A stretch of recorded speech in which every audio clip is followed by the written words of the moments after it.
paz, amados, tudo bom?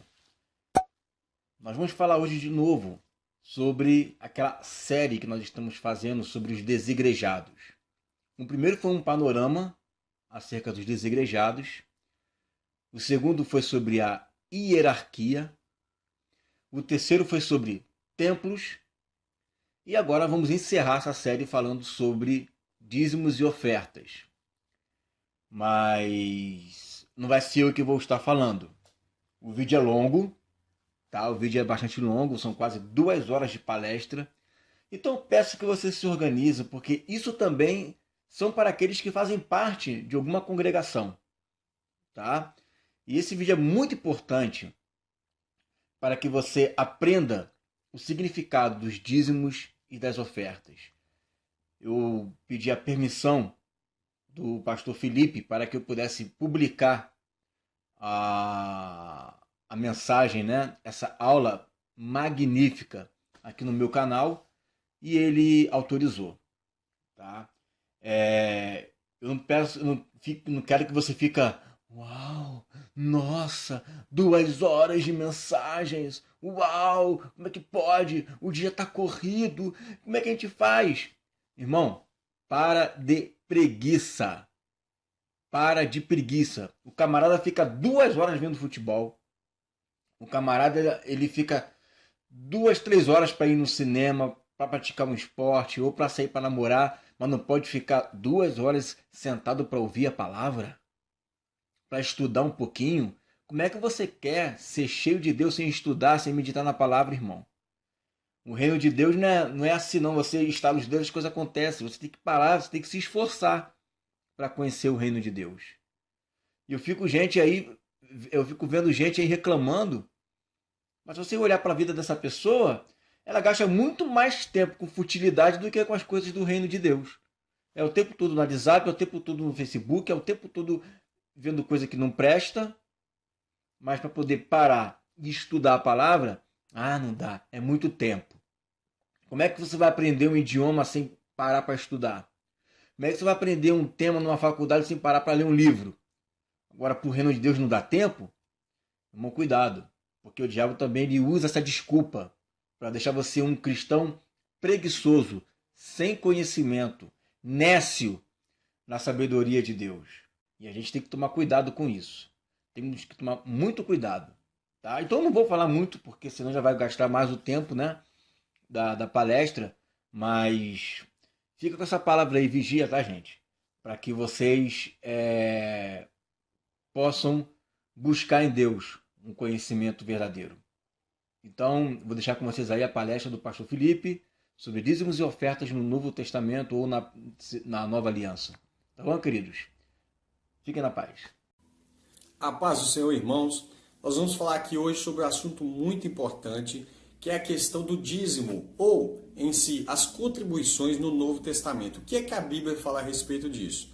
Bem, eu vou ter uma liberdade muito grande para falar sobre isso, sem nenhuma ressalva, sem problema nenhum, uma vez que, embora eu pastoreie uma igreja, eu não recebo nenhum centavo da mesma. Então, eu não estou fazendo eu não vou fazer um estudo bíblico em defesa de causa própria, uma vez que eu não preciso fazer isso, né? Também não quero fazer um estudo a partir de um preconceito onde eu vou condenar os pastores que recebem. Não é esse o propósito. O propósito é edificar as vidas pela palavra de Deus. Então se prepare que você pode abrir sua Bíblia várias vezes para conferir os versos, para entender o texto e o contexto do que está sendo dito ali. Muitas pessoas têm pegado os textos bíblicos recortados e isso tem causado grandes danos. Eu sei que esse vídeo de hoje é para mim um dos maiores desafios da minha vida em relação a explicar as coisas que estão escritas na palavra de Deus. Uma vez que você tem um monte, milhares de pessoas na internet aí falando bem o que querem, o que não querem, e pessoas que muitas vezes sequer participam da vida da comunidade, da igreja em si, tá certo?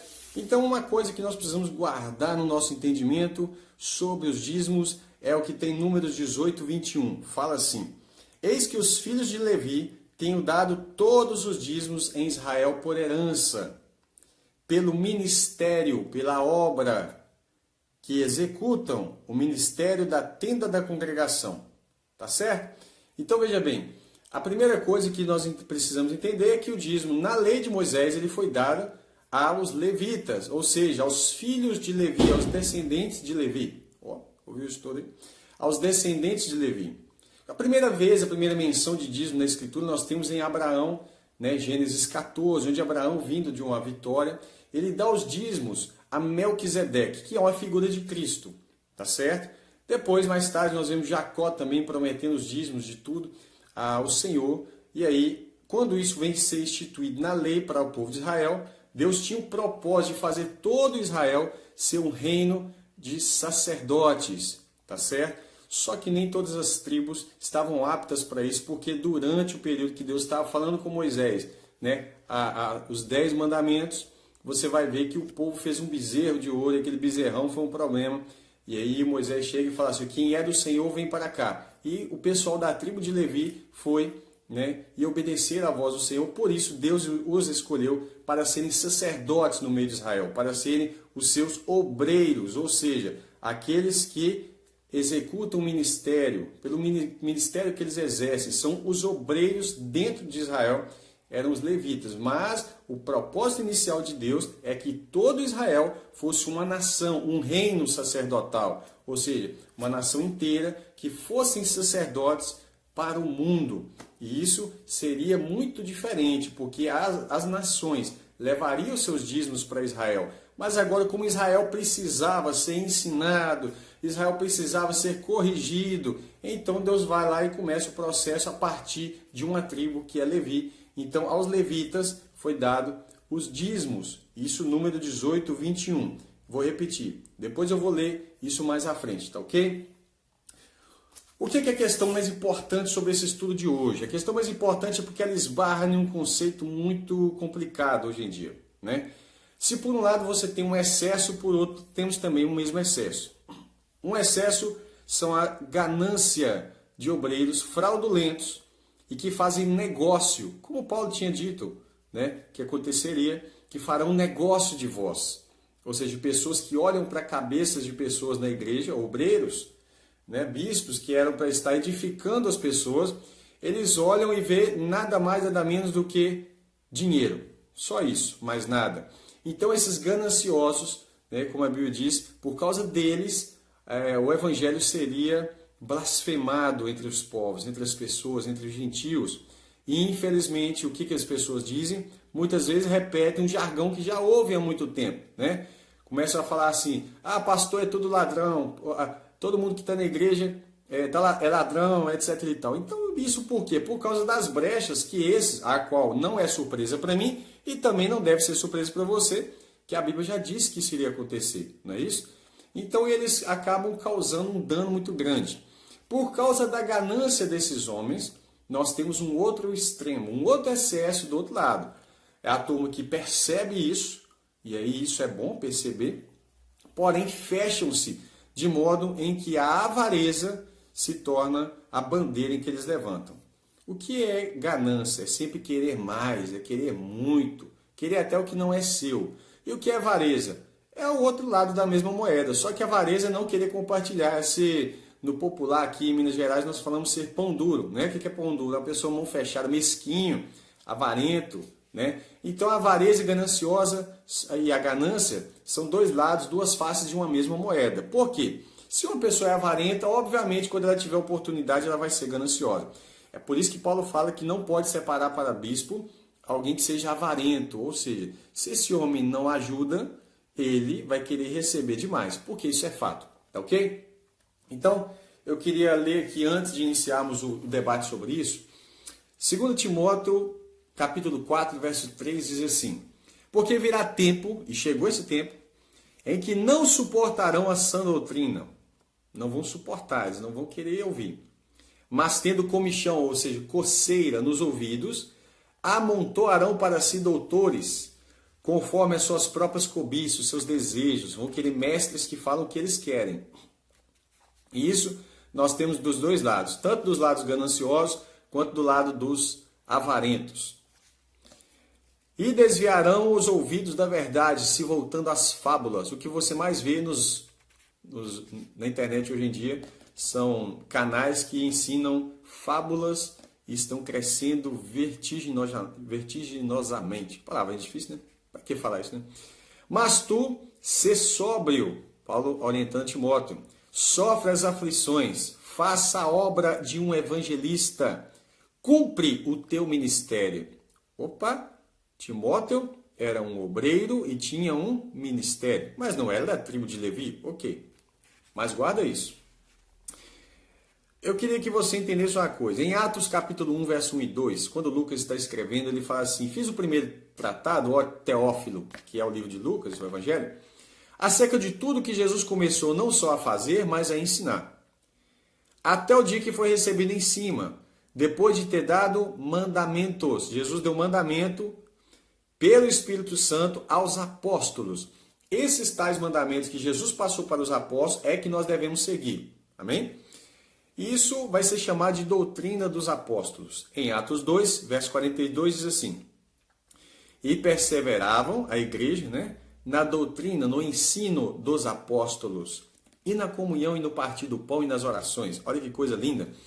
A igreja seguia as orientações apostólicas. Tá? E aí nós vamos começar a trabalhar um ponto da ganância e da avareza. A primeira coisa é que Pedro fala em 2 Pedro 2, verso 1, diz assim: e também houve entre o povo falsos profetas, como também haverá entre vós falsos doutores, aqueles que nós tínhamos lido, que Paulo fala que as pessoas teriam comichões nos ouvidos, coceira, e amontoariam para si esses lobos, né? Ele fala assim: que introduzirão encobertamente, debaixo dos panos, heresias de perdição, e negarão o Senhor que os resgatou, trazendo sobre si mesmos repentina destruição. E muitos, não são poucos, seguirão as suas dissoluções, pelos quais será blasfemado o caminho da verdade. É por causa dos lobos que o caminho da verdade é blasfemado. E ainda fala assim, ó, deixa eu conferir um negócio aqui. Isso. E ainda diz assim: e por avareza farão negócio de vós. Você acha que algumas igrejas têm se tornado negócio? Eu concordo, mas Pedro já tinha avisado. Isso não é surpresa para nós. Farão negócio de vós com palavras fingidas, sobre os quais já de largo tempo não será tardia a sentença e a sua perdição. Tá ok? Olha o que Paulo fala sobre a ganância e a avareza. 1 Coríntios 5:11. Mas agora vos escrevi que não vos associeis, não tenha comunhão com aquele que, se dizendo irmão, ele fala que é crente, mas ele for devasso, avarento ou idólatra. Avareza e idolatria está bem conectado, vou mostrar agora.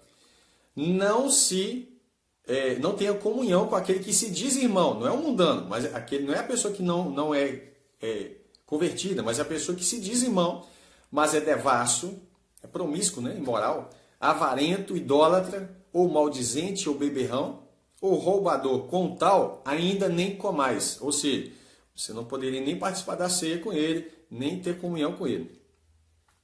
Colossenses 3,5 vai explicar por que a avareza e a idolatria estão conectados. Nós, às vezes, e eu vou colocar nós num pacote, não eu, a minha pessoa, mas os evangélicos de modo em geral, acusam muito a igreja católica de idolatria, né? Mas vamos ver um detalhe aqui. Colossenses 3,5. Mortificai, pois, os vossos membros, o seu corpo, que estão sobre a terra, a fornicação, a impureza, pornografia, essas coisas, a afeição desordenada, a vil concupiscência e a avareza, que é idolatria. A avareza, o amor ao dinheiro. A Bíblia diz que o amor ao dinheiro é a raiz de todos os males. E esse amor ao dinheiro é o que tem desviado muitas pessoas da fé. Tanto pelo lado dos obreiros gananciosos, quanto da própria avareza que é alimentada por alguns falsos mestres no coração de alguns irmãos. E fazem com que eles percam totalmente o entendimento e entendam o valor de se contribuir para ajudar os seus irmãos. Mas também essa contribuição muitas vezes é muito mal distribuída. E nós vamos ver isso hoje. 1 Timóteo 3, verso 1. Paulo fala com Timóteo o seguinte: Timóteo, eu estou separando você para você separar bispos. A igreja primitiva não tinha pastores, etc. Um monte de coisa. Ela tinha só duas classes de obreiros, bispos e diáconos, e os seus cooperadores, né? Mas quando se fala de ministério, fala bispos e diáconos. Então ele diz: esta é uma palavra fiel.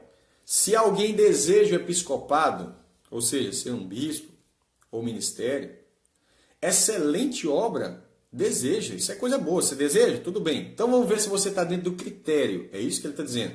Alguém deseja o episcopado? Coisa boa. Convém, pois, ou seja, é necessário que o bispo seja irrepreensível, marido de uma mulher, de uma só mulher. Ou seja, pelo meu entendimento, é que ele não deveria ser uma pessoa casado 2 vezes, sabe, divorciado, recasado, etc. Por quê? Imagina, ontem mesmo eu fui dar um estudo, uma palestra, numa igreja de jovens, né? No culto de jovens. E naquele culto para jovens, né? Imagine eu sendo um divorciado, levando uma palavra de aconselhamento para casais. Não é uma coisa esquisita? Né? Então vamos lá. Continuando. Marido de uma só mulher, vigilante, sóbrio, honesto, hospitaleiro, apto para ensinar, não dado ao vinho, não espancador. Olha aqui, ó, não cobiçoso de torpe ganância. Um dos critérios importantes para se separar um bispo, ele não pode ser ganancioso. Tá ok? Porque a Bíblia fala que você não pode servir a 2 senhores. Ou você serve o dinheiro ou a Deus. Não tem jeito. Se o bispo gosta de dinheiro, ele vai usar o nome de Deus para conquistar Mamon, que é o chamado Deus do dinheiro. Né? Jesus fala, você não pode servir a 2 senhores. Você vai agradar um e desagradar o outro. Tá certo? Então ele fala que o bispo não pode ser cobiçoso de torpe ganância, mas moderado. A moderação dele aqui está na área financeira. Não contencioso, pessoa que gosta de contenda, de briga, sabe? Não avarento. Para se separar um bispo, como eu sei se ele vai ser uma pessoa gananciosa? Se ele é uma pessoa, antes de ser bispo, se ele não ajuda, se ele não contribui, se ele não supre as necessidades dos santos, quando ele tiver poder como bispo, para poder ter acesso às finanças, meu irmão, pode ter certeza que ele vai causar muito dano, muito dano. E é o que nós temos visto, né? Então, um dos critérios que a Bíblia dá para você separar um obreiro, um bispo, um diácono, também, nós vamos ver aqui, é que ele não seja ganancioso, porque se ele for, você percebe isso pela avareza dele. A pessoa que nunca contribui, ele nunca ajuda, com certeza, quando ele tiver acesso ao dinheiro, ele vai querer tudo para ele, tá certo? E aí, falando sobre os diáconos, 1 Timóteo 3,8, continuação, né? Do mesmo modo, os diáconos sejam honestos. Honestidade é princípio vital. Não de língua dobre, fala uma coisa e depois fala outra. Não. Palavra firme, seja sua palavra sim, sim, não, não. Não dado ao vinho. Não cobiçosos de torpe ganância. Olha, o mesmo critério. Por isso ele fala, guardando o mistério da fé numa consciência pura. E também esses sejam primeiro provados e sirvam os diáconos, se forem irrepreensíveis. Então, os mesmos critérios para o bispo é aplicado aos diáconos aqui. Tá certo? Agora, você vê em Tito, capítulo 1, verso 7, Paulo fala a Tito, que ele tinha separado Tito para colocar bispos de cidade em cidade. Ele diz, porém é necessário que o bispo seja irrepreensível, e aí já não está falando com Timóteo, ele está repetindo para Tito, como despenseiro da casa de Deus. O que é a casa de Deus? A igreja. No Antigo Testamento, a casa de Deus era o templo, o tabernáculo, mas era uma sombra, eram figuras. Na nova aliança, a casa de Deus, o tabernáculo de Deus, somos nós, o corpo de Cristo. E aí, Paulo vai aplicar isso quando se fala de nós somos edificados como a morada de Deus no Espírito.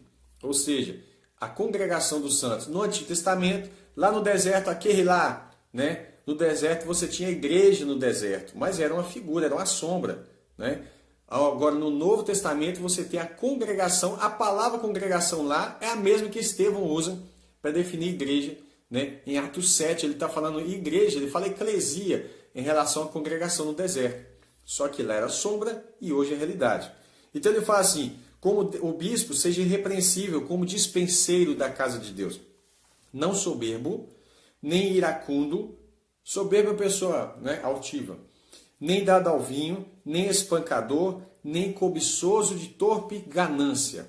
Ou seja, um bispo, um obreiro, um líder não pode ter amor ao dinheiro. E aqui nós vamos começar agora então o assunto de dízimos, porque esse tem sido o maior problema que nós temos visto ultimamente pelo mau uso daquilo que eles percebem sobre dízimo. né? E muitas pessoas têm se perdido e têm às vezes abandonado a fé por causa dessa falta de ter uma mente na palavra de Deus, de compreender o que é que a Bíblia fala a respeito dessas coisas. Amém? O que acontece? O que acontece é que muitas vezes o pastor chega na frente da igreja e ele diz o seguinte: trazei, na hora das ofertas, né? Trazei todos os dízimos à casa do tesouro, para que haja mantimento na minha casa, e etc e tal. E aí completa falando assim, que roubará o homem a Deus? Né? Vocês têm me roubado no dízimo e nas ofertas. Fica uma coisa na mente da pessoa. Se eu não dou dízimo, eu estou roubando. Logo, a Bíblia fala que aqueles que roubam não herdarão o reino dos céus. Então, eu sou ladrão, estou perdido. Não é isso? E aí, muitas pessoas têm sido levadas na ignorância, a não compreender plenamente essas coisas. Porque fica na mente da pessoa, então eu sou dizimista, eu sou fiel. E aí tem uns que vai lá e pega um cartãozinho de dízimo e anota assim, fiel. Sabe, a pessoa vai lá e coloca janeiro, fevereiro, março, abril, maio, junho, e vai colocando um carimbinho, fiel, fiel, fiel, fiel, fiel. E a pessoa tem a falsa sensação de que por ele dizimar, ele está sendo fiel a Deus. Mas ele é adúltero, ele às vezes, não é todos, evidentemente, nós sabemos que tem muitos irmãos que são fiéis em Cristo na sua conduta. Mas eu estou dizendo que pessoas que às vezes dão dízimo, mas eles acham que são fiéis, mesmo vivendo no adultério, mesmo falando mentira, mesmo sendo pessoas que não pagam as suas contas, que tratam mal os seus filhos, esposa, pais, sabe? Não vivendo uma vida em amor e se consideram fiéis. Fala assim, mas eu sou fiel nos dízimos, nas ofertas. Eu posso ter todos os defeitos que for, mas eu sou fiel nos dízimos, nas ofertas. Ora, Deus tinha pedido para o povo de Israel para eles fazerem festas, para eles darem ofertas, para eles fazerem cantarem, isso fazia parte do louvor, da adoração. Mas em determinados momentos Deus fala assim, olha, afasta de mim os seus cânticos, as suas festas solenes, eu tenho rejeitado, eu desprezo, eu odeio. Afasta essas músicas de mim. Deus não está dizendo o seguinte, que eu não quero que vocês façam isso. Deus está dizendo, eu quero que vocês façam isso com o coração reto. Ele fala que a justiça tem que estar no meio de vocês. Porque afinal de contas seria incoerente Deus pedir para fazer e depois condenar a prática deles. Não é o que eles faziam, mas era como eles faziam, como eles estavam fazendo aquilo, com o coração totalmente corrompido. E nós vimos muito isso hoje. Pessoas com o coração corrompido, que têm disposição para tirar dinheiro do bolso, mas não têm disposição para mudar o seu caráter. E isso tem sido ensinado de maneira errada. Outras pessoas pegam esse texto de Malaquias e distorcem ele pior ainda também. E falam assim, olha, aqui está condenando aos pastores, aqui está falando aí com os sacerdotes, que estavam roubando o templo. Não. Vamos ler? Malaquias capítulo 3, verso 7. Desde os dias de vossos pais vos desviastes dos meus estatutos, Deus falando com o povo, e não guardastes os mandamentos que Deus tinha dado. Tornai-vos para mim, ou seja, convertei-vos, e eu me tornarei para vós, diz o Senhor dos Exércitos. Mas vós dizeis, em que havemos de tornar? E quem nós temos que arrepender? Roubará o homem a Deus? Todavia, vós me roubais. Quem? Aí ele vai falar. E dizeis, em que te roubamos? Nos dízimos e nas ofertas. Com maldição sois amaldiçoados. Por quê? O que é maldição? É consequência da desobediência. Como se quebra a maldição? Obedecendo. Então, com maldição sois amaldiçoados, porque a mim me roubais. Sim, toda essa nação, a nação inteira. Não eram os sacerdotes que eram culpados apenas. Toda a nação estava corrompida. Aí Deus fala, trazei todos os dízimos à casa do tesouro. Uma espécie de gasofilácio que tinha no templo. Vou pegar aqui, no início você tinha o tabernáculo, depois o templo de Salomão, a reforma do templo lá de Herodes. Mas antes disso já não tinha Herodes ainda, né? Isso foi no tempo de Cristo. A reforma de Esdras e Neemias, né? Então, o que vai acontecer? Ele fala, tragam todos os dízimos à casa do tesouro, e levar isso ao templo, para que haja mantimento, manutenção, comida, alimento, na minha casa. Por que Deus fala que estava roubando dele? Porque Deus já tinha falado que os dízimos eram dos levitas. E ele fala assim, olha, Números 18, 21. Eis que os dízimos, eis que aos filhos de Levi, eu tenho dado todos os dízimos em Israel por herança, pelo ministério, pela obra que eles fazem, pelo ministério que executam, ministério da tenda da congregação. Ou seja, se o povo não levasse os dízimos até o templo, os levitas, os sacerdotes passariam necessidade. E aí o que Jesus fala? Lembra? Fala assim, olha, apartai-vos de mim. Ele fala, por quê? Porque quando você deixou de fazer um dos meus pequeninos, a mim deixaste de fazer. Então quando o povo deixava de fazer isso, levar os dízimos aos levitas, cumprindo a lei do Senhor, os levitas passariam aperto. Porque eles não podiam ter outros comércios, fazer outras coisas, outras atividades. Então estavam roubando sim a Deus, porque eles eram servos de Deus, os levitas eram obreiros da casa do Senhor e estavam sendo roubados, mas por culpa de muitos deles também, porque não estavam instruindo o povo no caminho reto. Então o Senhor fala, e depois fazei prova de mim, diz o Senhor dos exércitos, se eu não vos abrir a janela do céu. O que é a janela do céu? As nuvens vão chover, porque o povo vivia na época de colheita, plantio e colheita. Então as janelas do céu eram abertas, as chuvas vinham, chuva representa prosperidade, porque uma vez que chove numa terra que necessita de chuva, para a semente brotar e eles terem riqueza, fartura, precisava abrir essa janela do céu, tá certo? E não derramar sobre vós uma bênção tal, até que não haja lugar suficiente para recolher, ou seja, vai prosperar o povo de Israel. Ok, dito isso, vem uma questão na mente de muitas pessoas quando ouvem os pastores dizer assim, alguns pastores, não quero colocar todos, dizer assim, trazei todos os dízimos à casa do tesouro. E aí a pessoa fica assim, poxa vida, Malaquias 3,10, está escrito aonde? Antigo Testamento. A pessoa, a primeira coisa, ela pergunta um pastor, fala assim, por que a gente dá os dízimos? Aí ele fala, porque está na Bíblia. Aonde? Malaquias 3,10, certo? Ok, tá certo. E a pessoa fala assim, mas Malaquias não é Antigo Testamento? Porque quando alguém pergunta sobre o sábado, a resposta que ele recebe é a mesma. Nós não guardamos sábado, porque sábado é Antigo Testamento. Não é isso? Pelo menos isso é o que eu já ouvi. Nós não guardamos o sábado, porque sábado é Antigo Testamento. E nós damos o dízimo, porque está na Bíblia. Mas tem Malaquias. Né? E aí causa-se um conflito na mente da pessoa. E essa pessoa não tem resposta, o pastor não lhe responde. Às vezes, quando a pessoa insiste, ela fica chateada porque a resposta que ele recebe não convence. É uma resposta tipo assim, olha, isso é pela fé, se você crê, se não crê, não crê, e fica por isso mesmo. E não é isso que a Bíblia fala que nós devemos ter resposta para responder aquele que nos questionar a respeito da nossa fé, da nossa esperança. Que você tem que estar apto, quando você é bispo, para responder, para usar as Escrituras. Você tem que estar apto para explicar o motivo do que você ensina, o que você ensina.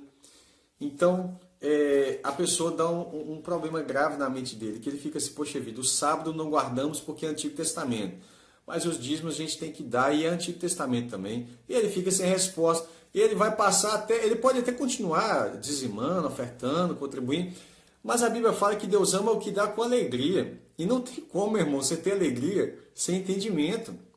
Você está entendendo? A Bíblia fala que nós precisamos ter inteligência espiritual.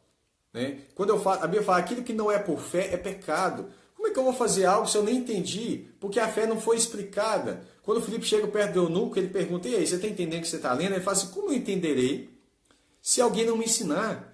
Você está entendendo? Se alguém não me explicar, como é que eu vou compreender? Então é necessário explicar as coisas. Mas a verdade é que alguns pastores veem nisso uma resistência dessa pessoa contribuir.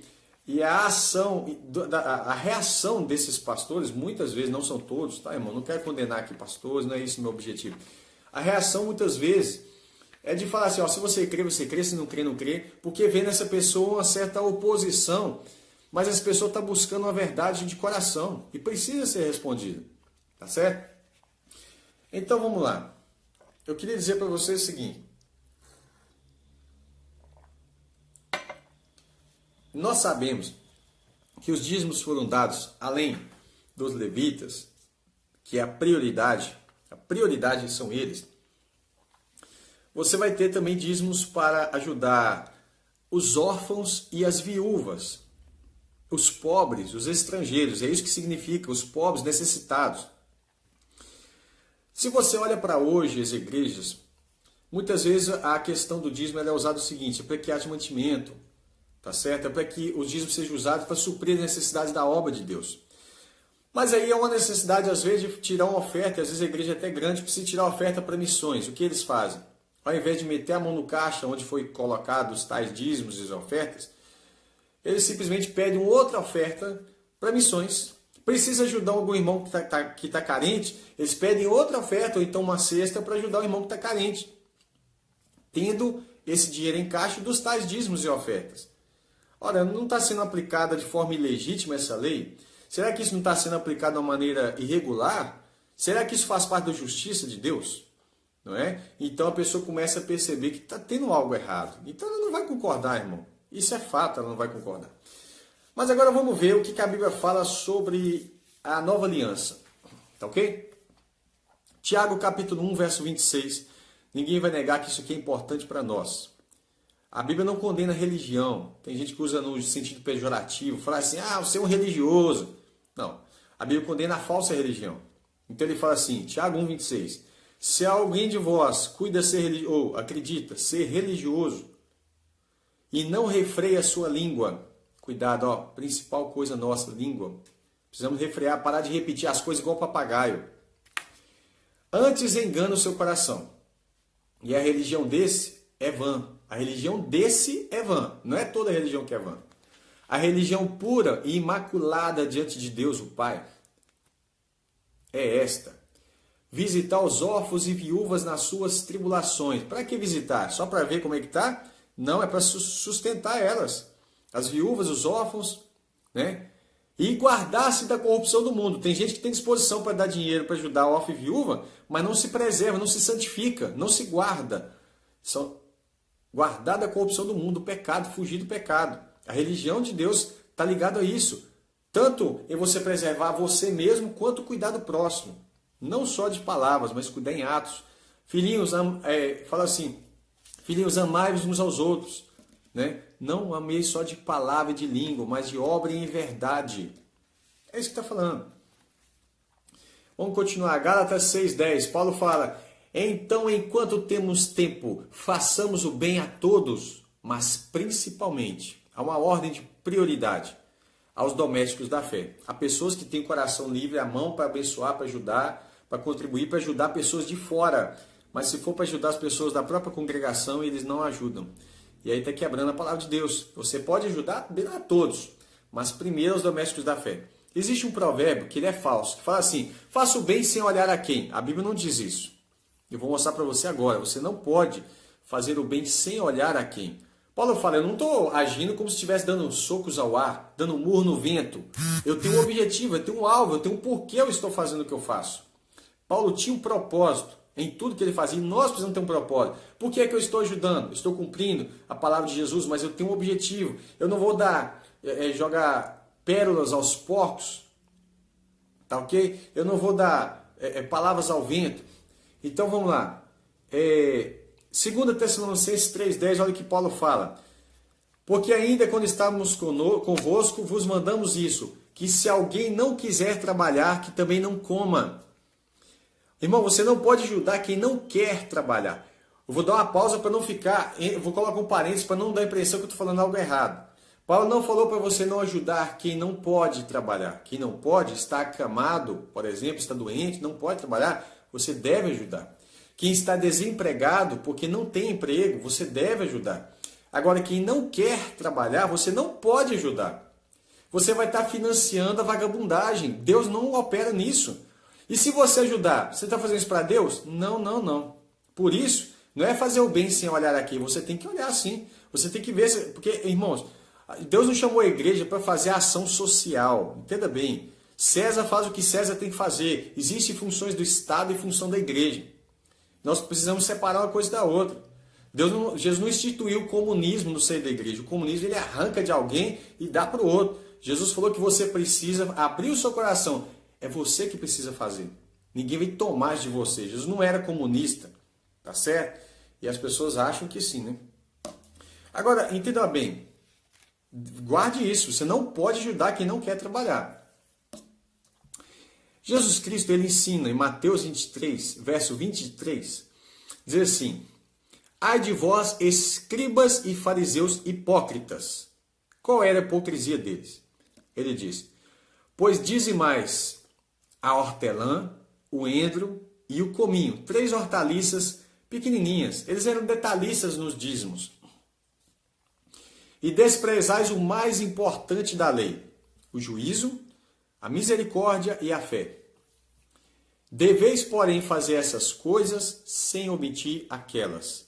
Jesus não falou assim, olha, levitas, escribas e fariseus, hipócritas, não dê dízimo. Não é isso que ele falou ali, naquele contexto, ainda estávamos sob a antiga aliança, tá? Porque o Antigo Testamento só termina quando Jesus morre na cruz. Jesus viveu o tempo todo na antiga aliança. Isso está em Gálatas 4, verso 4. Né? Vai falar que Jesus foi nascido de mulher. Fala assim, mas vindo a plenitude dos tempos, Deus enviou o seu Filho nascido de mulher, nascido sob a lei. Jesus viveu o tempo todo sob a lei, foi circuncidado ao 8º dia, como diz a lei. Jesus deu dízimos, Jesus fez... guardou o sábado, Jesus fez tudo o que a lei manda, porque se ele não fizesse, ele estaria quebrando o mandamento do Pai, portanto, ele não poderia ser considerado um cordeiro imaculado e teria cometido pecado, porque o pecado é a transgressão da lei, a iniquidade, tá ok? Então Jesus deu os dízimos, por isso ele aponta o dedo para os fariseus e fala, vocês são hipócritas, porque vocês dão dízimo, né, da hortelã, do endro, do cominho, vocês fazem essas coisas que são fáceis, mas o principal da lei vocês não têm, juízo, misericórdia e fé. Eu vou mostrar para vocês um porquê que eles não tinham juízo, né? Por que eles não tinham misericórdia e fé. Vou explicar daqui a pouco. Então Jesus fala assim, vocês deviam fazer isso que vocês estão fazendo, ou seja, dizimar o endro, cominho e a hortelã, mas sem omitir o juízo, a misericórdia e a fé.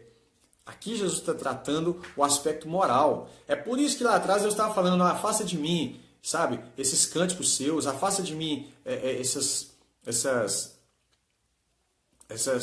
músicas. Embora Deus queria, mas eles estavam fazendo com o coração totalmente afastado de Deus, né? Faziam isso de qualquer maneira. Então, olha, você vai observar o seguinte, tá? Se Jesus não tivesse dizimado, Jesus estaria sendo hipócrita ali de falar isso com eles. Porque ele fala, vocês devem fazer isso e sem omitir aquilo. Mas Jesus fazia, é óbvio. Só que nós sabemos que o dízimo na Antiga Aliança ele era, até um pouco antes dos tempos de Jesus, toda a oferta, todo o dízimo que tinha no Antigo Testamento, ele vinha de quê? Deus deu para o povo um presente. Qual presente? A terra de Canaã. E qual era o fruto da terra? Eram plantações, não é isso?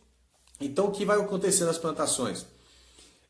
Deus fala, você vai tirar a primícia, você vai tirar a primeira colheita, você vai tirar 10% dízimos para levar para os obreiros do Senhor que estão na tenda, que são os levitas, por causa do ministério que executam na tenda da congregação. Levando para eles, estavam levando para Deus. Afinal, Deus não vai comer boi, Deus não vai comer carne de carneiro, Deus não vai comer trigo, qualquer outra oferta que era levada. Quem comia eram os servos de Deus. Afinal de contas, os levitas e sacerdotes, eles eram trabalhadores de Deus, portanto, Deus os pagava dessa forma, em que as pessoas que eram orientadas, ensinadas por eles, iam e sustentavam o ministério deles. Vamos lá. Irmãos, nós vamos quebrar muita coisa errada que tem dos dois lados. Eu quero deixar isso bem claro. Tem pessoas que ficam falando e repetindo igual papagaio, condenando todas as igrejas, eles também vão se surpreender. E por outro lado, tem algumas igrejas que ficam falando sem discernir as coisas. Nós precisamos ler a palavra e deixar a palavra nos limpar. Porque tem muita gente repetindo coisa igual papagaio. Então eu peço a você que aguarde o final do estudo para você entender que a coisa é muito mais séria do que parece. Vou dar um exemplo de uma mudança na lei. Tá? Nos 10 mandamentos nada se mudava. Mas houve uma alteração na lei. A princípio, antes dos 30 anos, aliás, antes, né? Aos 30 anos e após os 50, os levitas não poderiam exercer o ministério. Depois dos 50 anos e antes dos 30 anos de idade. Mas isso mudou, olha para você ver, de acordo com a necessidade. E isso era lei, isso estava na lei. Mas mudou, passando a ser contado a partir dos 25 anos. Está em Números 8, 24. E depois, a partir dos 20 anos de idade. Né? 1 Crônicas 23, 24 a 27. 2 Crônicas, segundo, né? É livro. 31, 17. Esdras 3, 8. Vai falar sobre isso. Fala sobre a contagem dos soldados que eram também separados para a guerra, para fazer um censo, né? Então essa contagem foi mudada de 30, 25, 20 anos. Por quê? Porque por causa da necessidade.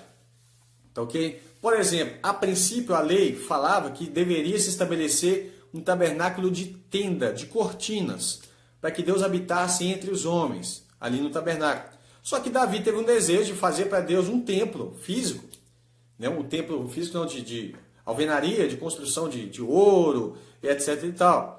Embora na lei não tinha isso, mas Deus rejeitou isso? Não.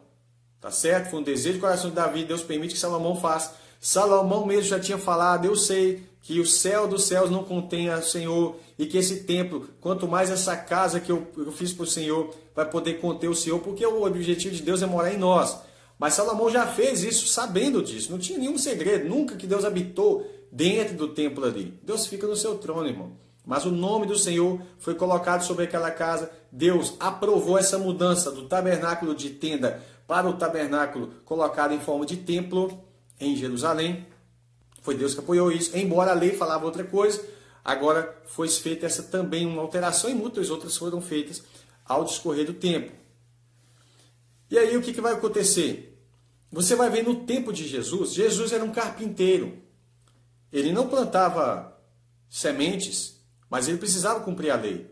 Jesus não plantava, não cuidava de gado, ele era carpinteiro. O fruto do seu trabalho era em dinheiro financeiro, né? E aí você vai ver uma coisa muito interessante. E Jesus cumpriu a lei, ele precisava dizimar também.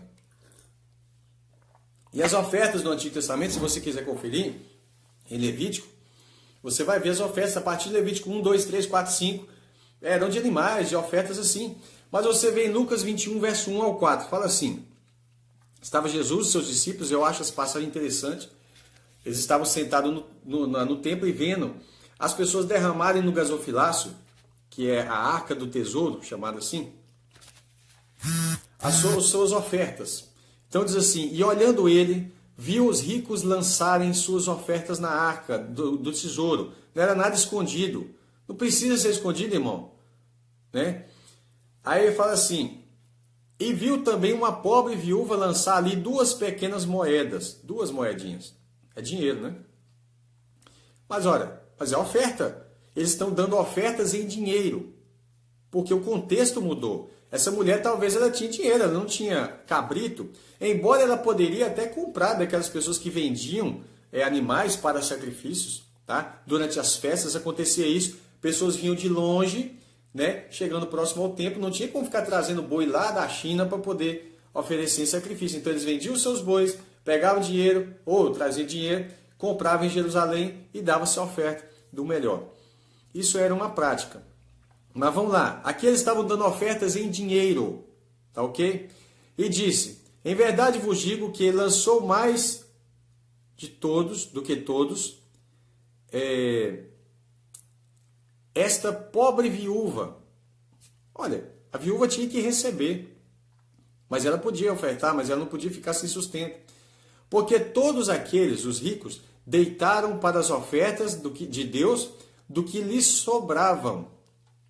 Eles deram ofertas a Deus em dinheiro, mas é do que sobrava. Ele fala: mas esta, a humilde pobre ali, da sua pobreza, viúva, deitou todo o sustento que tinha. Agora, deixa eu te falar uma coisa. Será que esse sacerdote, ele não podia impedir, tá, de ela ofertar? Isso é fato.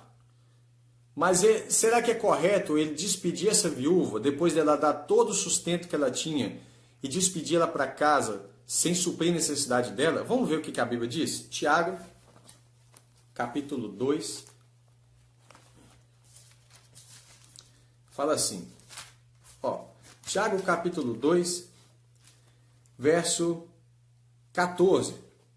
Meus irmãos, o que aproveita se alguém disser que tem fé e não tiver obras? Ou seja, não praticar essa fé. Porventura a fé pode salvá-lo? Ou seja, a fé sem praticar?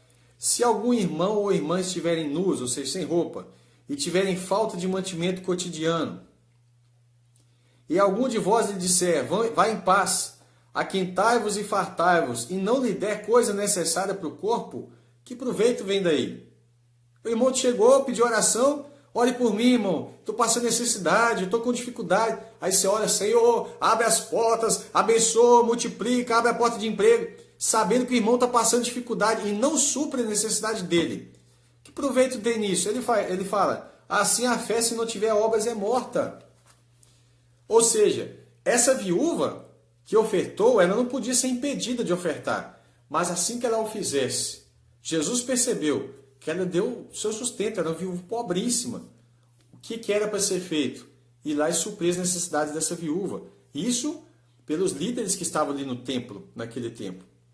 E pelo jeito, eu acredito que ela voltou de mãos vazias para casa. Um problema recorrente nas igrejas que acontece atualmente. Eu estou fazendo aqui uma crítica, irmão, construtiva. Eu queria que você entendesse isso. E quem dera se tiver obreiros ouvindo isso aqui agora, para entender o coração de Deus em relação a essas coisas. A pessoa não pode ser impedida de tirar a sua contribuição. Mesmo que ela, na sua dificuldade, ela vai lá e faz isso. A Bíblia fala, comunicai aos santos nas suas necessidades. Uma vez que essa pessoa comunicou a necessidade dele, ou dela, à igreja, e a igreja está ciente. Eu sempre falo aqui na nossa congregação o seguinte, a igreja que deixa os seus membros passarem necessidade, essa igreja está roubando a Deus. Isso é um fato. Uma vez que nós sabemos que algum irmão está passando necessidade, por mais que ele venha, coloque ali uma contribuição, o que é o dever da igreja? Vai lá e ajuda esse irmão. Chama ele. Irmão, como é que está a sua casa? Como é que estão as suas contas? Como é que eu vou pagar conta de luz? Né? Conta de água, com carneiro, com cabrito, não tem jeito. Não é? Então a igreja precisa ter como ajudar essa pessoa. E eu vou explicar para vocês como é que Paulo traz isso para a nova aliança, como é que ele aplica isso. Mas a questão toda é a seguinte, você não pode despedir essa pessoa e falar assim que está tudo bem, Deus vai abrir as portas para você. Não, tem que suprir a necessidade desse irmão. Né? Afinal de contas, somos uma família em Cristo. Então, dito essas palavras do gasofilácio da viúva e do contexto ali em que as ofertas eram dadas em dinheiro naquele tempo, essa mulher entendeu um princípio bíblico que está muito além do que a lei de Moisés e do que qualquer contexto que venha antes da lei ou depois. O contexto tem em Provérbios 3:9. Fala assim, honra ao Senhor com os teus bens, com as coisas que você recebe do fruto do seu trabalho. Honra ao Senhor. E com a primeira parte, ou com as primícias de todos os seus ganhos. As primícias estão conectadas com os dízimos também. Então, honra ao Senhor com os teus bens.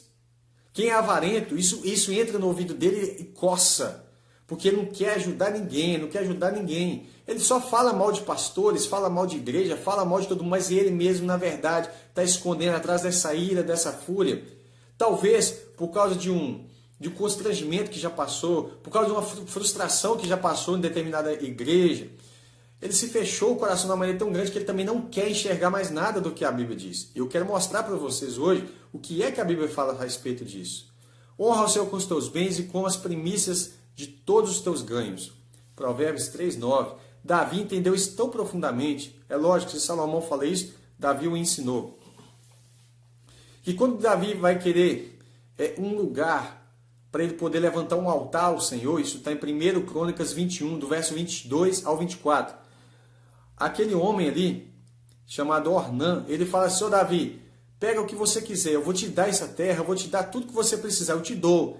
Mas Davi fala assim, não, antes quero comprá-lo pelo seu valor, pois não tomarei para o Senhor o que é teu. Eu não vou dar uma oferta daquilo que não é meu. Ele fala, nem oferecerei holocausto do que não me custe nada. Irmão, quando eu começo a meter a mão no meu bolso, eu começo a ajudar as coisas, as causas do Senhor, eu estou falando assim, Mamon não domina a minha vida. Jeová é o meu Deus.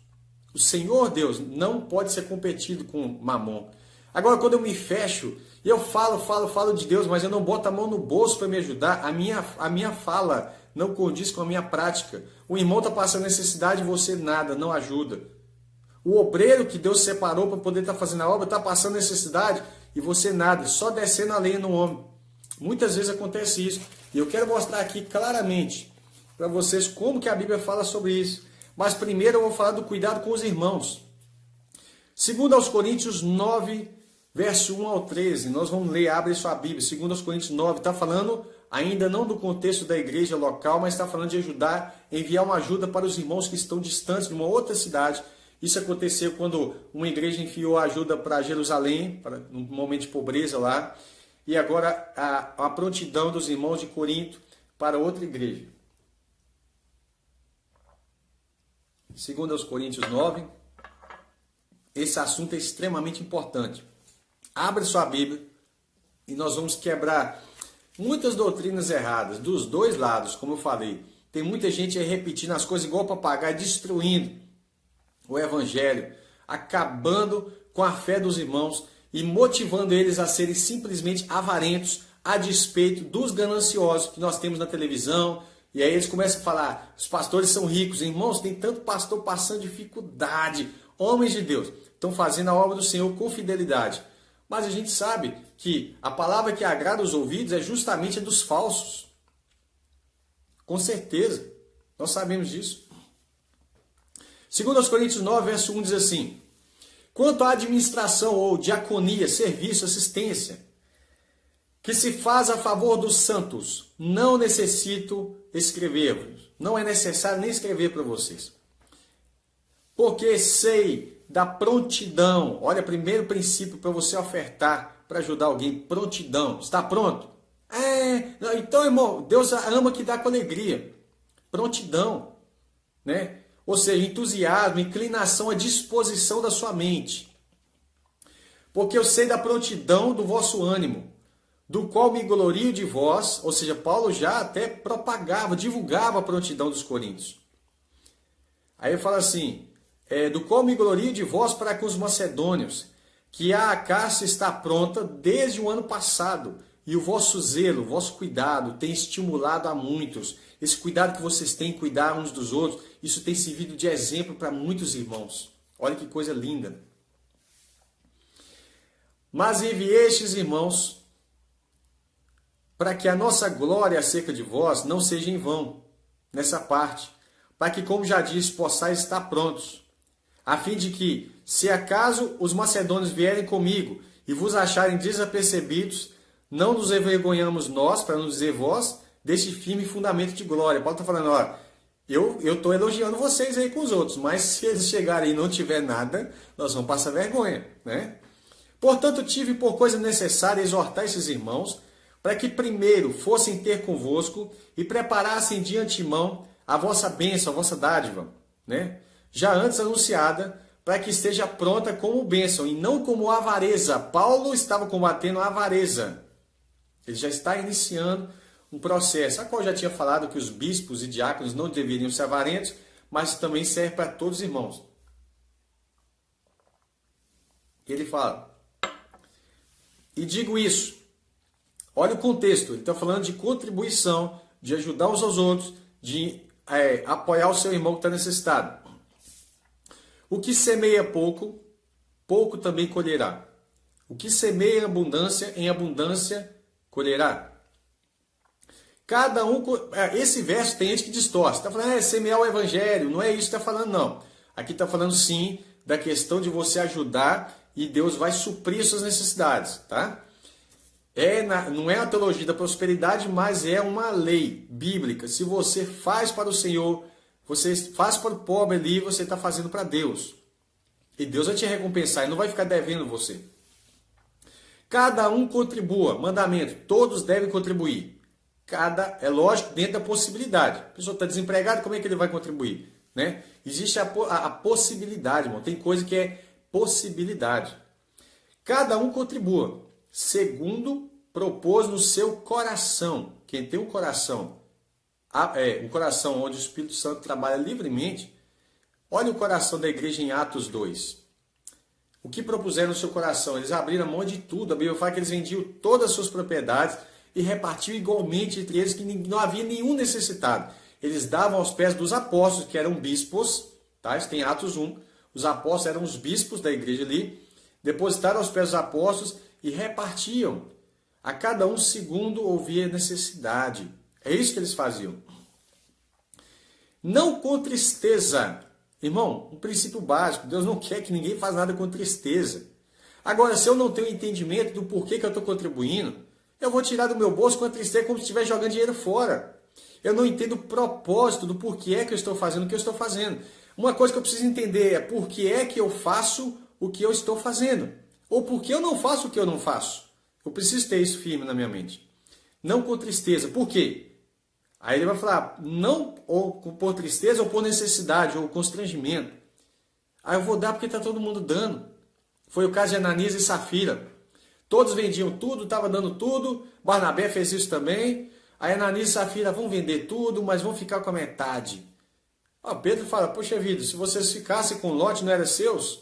Se vocês vendessem e guardassem dinheiro, não era seus? Agora vocês mentiram para o Espírito Santo.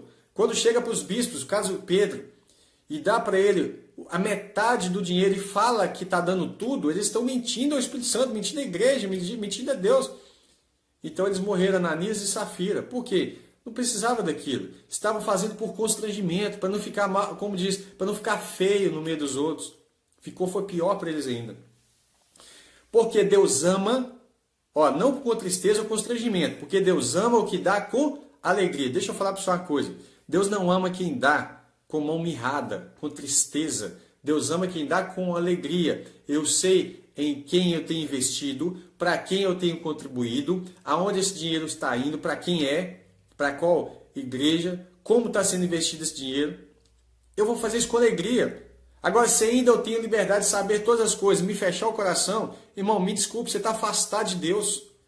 Pastor, que isso? A questão financeira, ela está ligada à minha questão espiritual? Totalmente ligada à questão espiritual. É por isso que Paulo fala que não pode separar bispos e diáconos avarentos. Observa eles. Se eles não contribuem, eles não podem liderar, porque se eles são avarentos, vão ser gananciosos. Esse critério precisa ser analisado em todas as igrejas, no Brasil e no mundo. Em toda a comunidade cristã que se reúne em casa, ou na rua, ou em salões, aonde for que o nome de Cristo esteja sendo ministrado, os líderes que eles estão são bispos. Eles precisam passar por esse crivo, eles precisam ser analisados. Se eles são avarentos, eles vão ser gananciosos. Isso precisa ser ensinado antes. Continuando. E Deus ama quem dá com alegria. Deus não ama só o que dá, Deus ama o que dá com alegria. E Deus é poderoso para fazer abundar em vós, multiplicar toda a graça, a fim de que tendo sempre, você está dando, então você vai ter sempre. Em tudo, toda a suficiência, tem o suficiente para ajudar o outro. A abundez em toda boa obra. Está vendo que está falando disso? Está falando que Deus vai sempre multiplicar a sua sementeira. Por isso ele fala assim, conforme está escrito. Está escrito em Salmo 112, verso 9. Conforme está escrito lá no Antigo Testamento. Está vendo que ele está aplicando a lei para aplicar uma lei agora para a graça. Paulo está aplicando a doutrina apostólica baseado na lei. Ele podia fazer isso? É lógico que podia. Ele é apóstolo. A Bíblia fala que a lei é boa se alguém usa dela legitimamente. 1 Timóteo 1,8. Paulo está dizendo isso. E ele tinha autoridade apostólica para ensinar a doutrina dos apóstolos. Por isso ele pega, conforme está escrito, espalhou, deu aos pobres, a sua justiça permanece para sempre. Quando você dá aos pobres, você está aplicando justiça. A Bíblia fala, buscar em primeiro lugar o reino de Deus, não de mamon, do dinheiro. Reino de Deus é a sua justiça. É justo. Você está comendo coisas boas, vestindo bem, andando de carrão e vendo seu irmão que congrega com você, que anda do seu lado, que você diz que é família, passando necessidades, os seus filhos, os meus filhos comendo coisas boas, do bom e do melhor, e os filhos do irmão que está ali do lado não conseguem tomar um todinho, e eu não me dou o coração por isso? Você acha que isso é justo?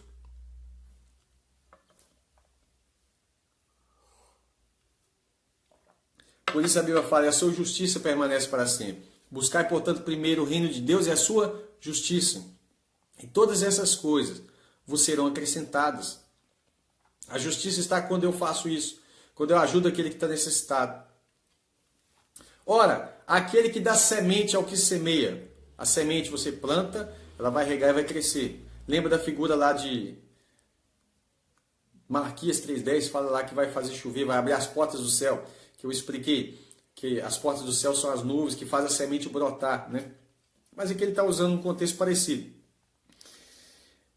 Ora, o que dá semente é o que semeia, ou seja, o que te abriu as portas de emprego para você, também vos dê pão para comer, e multiplique a vossa sementeira, e aumente os frutos da vossa justiça, que Deus aumente, prospere vocês, para vocês abençoar mais e mais e mais irmãos, para vocês ajudar mais e mais e mais pessoas que estão precisando. É isso que ele está falando. Para que em tudo enriqueçais. Ele não está falando teologia da prosperidade, irmão. Ele está falando que uma riqueza no sentido bom. Em tudo, para toda beneficência. Para que enriquecer? Para ficar ostentando? Não. Para fazer o bem. Para toda beneficência.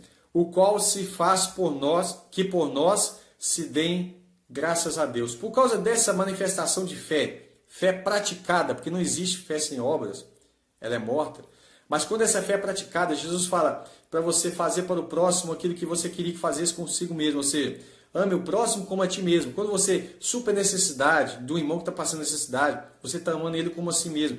Ou seja, você está dando um exemplo de que a sua fé é verdadeira. Você realmente acredita naquilo que prega. Então isso faz com que por nós se deem graças a Deus. Assim o nome de Deus não é blasfemado entre os gentios, mas ele é glorificado. As pessoas vêm, nós estamos rodeados de uma grande nuvem de testemunhas. Se a igreja passar a cuidar dos seus, não somente dos líderes, mas cuidar daqueles que necessitam, o mundo vai ver isso e nós vamos brilhar como luz. Ele fala assim, porque a administração desse serviço não só supre as necessidades dos santos, que é o propósito inicial, a necessidade física, mas também é abundante em muitas graças que se dão a Deus. Quando alguém recebe alguma oferta, alguma ajuda que o irmão leva para ele, ele pega e fala assim, ele pega aquilo e fala assim, graças a Deus. Quanto tempo que eu estou pedindo a Deus isso, e Deus abriu as portas, Deus usou uma pessoa para vir na minha casa. Eu mesmo já contei esse tipo de testemunho que já aconteceu comigo. Eu passando necessidade, Deus enviou pessoas para levar a cesta na minha casa, levaram compra na minha casa, foi Deus. Então eu dei graças a Deus, por causa de quê? Por causa dessa, da submissão que essas pessoas tiveram à fé, ao Evangelho. Então aqui ele está falando, a administração desse serviço não só supre necessidade, mas ela também é abundante em graças que se dão a Deus. Visto que, como na prova dessa administração, glorificam a Deus pela submissão que vocês confessam quanto ao Evangelho de Cristo. Ou seja, vocês realmente são submissos àquilo que pregam. E pela liberalidade dos vossos dons, vocês são liberais, mão aberta, não são avarentos. Para com eles, pela liberalidade dos vossos dons, das vossas posses, para com eles, e para com todos. Viu que coisa linda? O propósito, o porquê é que eu faço o que eu faço. Tem dois objetivos. Suprir a necessidade física do meu irmão, daquele que tiver necessitado. E o segundo propósito, edificar o Evangelho por meio de obras, não somente das palavras. Amai-vos, irmãos, não só de palavras, mas em obra e em verdade. O irmão está parecendo necessidade, não ora para ele, despede ele não. Vê se ele está precisando de comida, se ele está precisando de roupa, se ele está precisando de dinheiro para pagar contas. Como é que está a situação desse irmão? Calma aí que vem mais coisa importante. Quando Paulo estava em Corinto, muita gente não sabe, mas Paulo escreveu 3 cartas aos Coríntios. Nós só temos 2. A que nós chamamos de primeira é, na verdade, a segunda. O que nós chamamos de segunda é, na verdade, a terceira. Mas ele também escreveu uma carta a Laodiceia. Você vai ver isso se você ler a carta de Colossenses, né? Mas vamos lá. A igreja de Corinto, ela se fechou para Paulo de uma maneira muito grande. Paulo, ele amava todas as igrejas, é fato. Mas é que ele tinha mais carinho, era a igreja de Corinto. Ele fala, vocês são o selo do meu apostolado. E alguns dos obreiros que andavam no meio dos coríntios eram sustentados pela igreja de Corinto, mas Paulo, eles se fecharam. Talvez por Paulo ter uma palavra muito dura, não sei qual é o propósito, mas eles se fecharam com Paulo. E Paulo fala assim, segundo aos Coríntios 11, verso 8 e 9. Outras igrejas, você vai entender o porquê Paulo fala isso. Outras igrejas despojei. O que é despojo? Você chegava numa guerra, vencia uma guerra e pegava lá as riquezas que havia para você continuar sua caminhada e voltava para casa com as riquezas daquela cidade. E ele fala assim, outras igrejas despojei eu para vos servir, recebendo delas salário. Quando estava presente convosco e tinha necessidade, a ninguém fui pesado. Paulo fez isso por quê? Por que Paulo não pediu os próprios coríntios para ajudar? Porque eles estavam com um preconceito muito grande com Paulo. Ele fala, ninguém aí eu fui pesado, porque os irmãos que vieram da Macedônia supriram a minha necessidade. E em tudo me guardei de vos ser pesado. Olha, e ainda me guardarei. Paulo está falando assim, ó, não fui pesado para vocês não têm nada que reclamar de mim, que ninguém aí me ajudou em nada. Quem me ajudou foi as outras igrejas que estavam me dando salário para estar no meio de vocês, que é um absurdo, né, que estava acontecendo, que é os próprios de Corinto que tinham que fazer isso. Jesus fala que onde eles estiverem é lá que eles tinham que receber. Aí ele vai falar assim, mas eu tive que despojar outras igrejas para ministrar no meio de vocês. E ele fala, e até os irmãos que vieram da Macedônia me ajudaram quando eu tive necessidade para não ser pesado a vocês, porque o negócio estava feio ali. 2 Coríntios 6, verso 11, ele já tinha falado o seguinte, ó Coríntios, a nossa boca está aberta para vós, o nosso coração está dilatado, meu coração está aberto. Não estáis estreitados em nós, mas estáis estreitados nos vossos próprios afetos. Vocês estão com birra comigo à toa. O meu coração está aberto para vocês. Ele fala, ora, em recompensa disso, falo como a filhos, dilatai-vos vós também. Abre o seu coração também, Coríntios. O que está acontecendo com vocês? Você vai entender esse contexto nas próximas leituras. Olha que 3 João fala a respeito de algumas pessoas. 3 João capítulo 1, verso 6. Até o 8. Que em presença da igreja testificaram do seu amor, testemunho, hein? Aos quais, se conduzires como é digno para com Deus, bem farás. Porque pelo seu nome, nome de Jesus, saíram, nada tomando dos gentios. Portanto, aos tais devemos receber para que sejamos cooperadores da verdade. Observe que a orientação é o seguinte, eles anunciaram o evangelho sem receber nada das pessoas que ouviram o evangelho, que eram gentios. Que são gentios? Pessoas que não participam da comunidade, da congregação. Mas como que eles vão se sustentar? Pela nossa ajuda. Assim seremos cooperadores de Deus. Por isso que ele fala isso. Aí eu vejo pessoas distorcendo um texto aqui que vai doer na espinha, sabe? Dói muito isso aqui. Tem gente que pega Hebreus 7. Porque se você pegar em Gênesis 14, Abraão dá os dízimos a Melquisedeque. E aí Hebreus 7 está explicando que até o nosso pai Abraão, veja quão grande é esse Melquisedeque, da qual Jesus, o seu sacerdócio na nova aliança, não está ligado ao sacerdócio de Arão. Ou seja, da antiga aliança, que a gente chama popularmente de Antigo Testamento. Mas está ligado ao sacerdócio que veio antes dele. Veio de Melquisedeque. Jesus é um sacerdote, sumo sacerdote, segundo a ordem de Melquisedeque. E nesse sacerdócio, né, todos os crentes são sacerdotes. Jesus é o sumo sacerdote e todos os crentes são sacerdotes. Ok? Só que lá tem um texto que fala assim, que quando Abraão deu dízimos a Melquisedeque, diz assim, Hebreus 7, 9 e 10. E por assim dizer, por meio de Abraão, também Levi.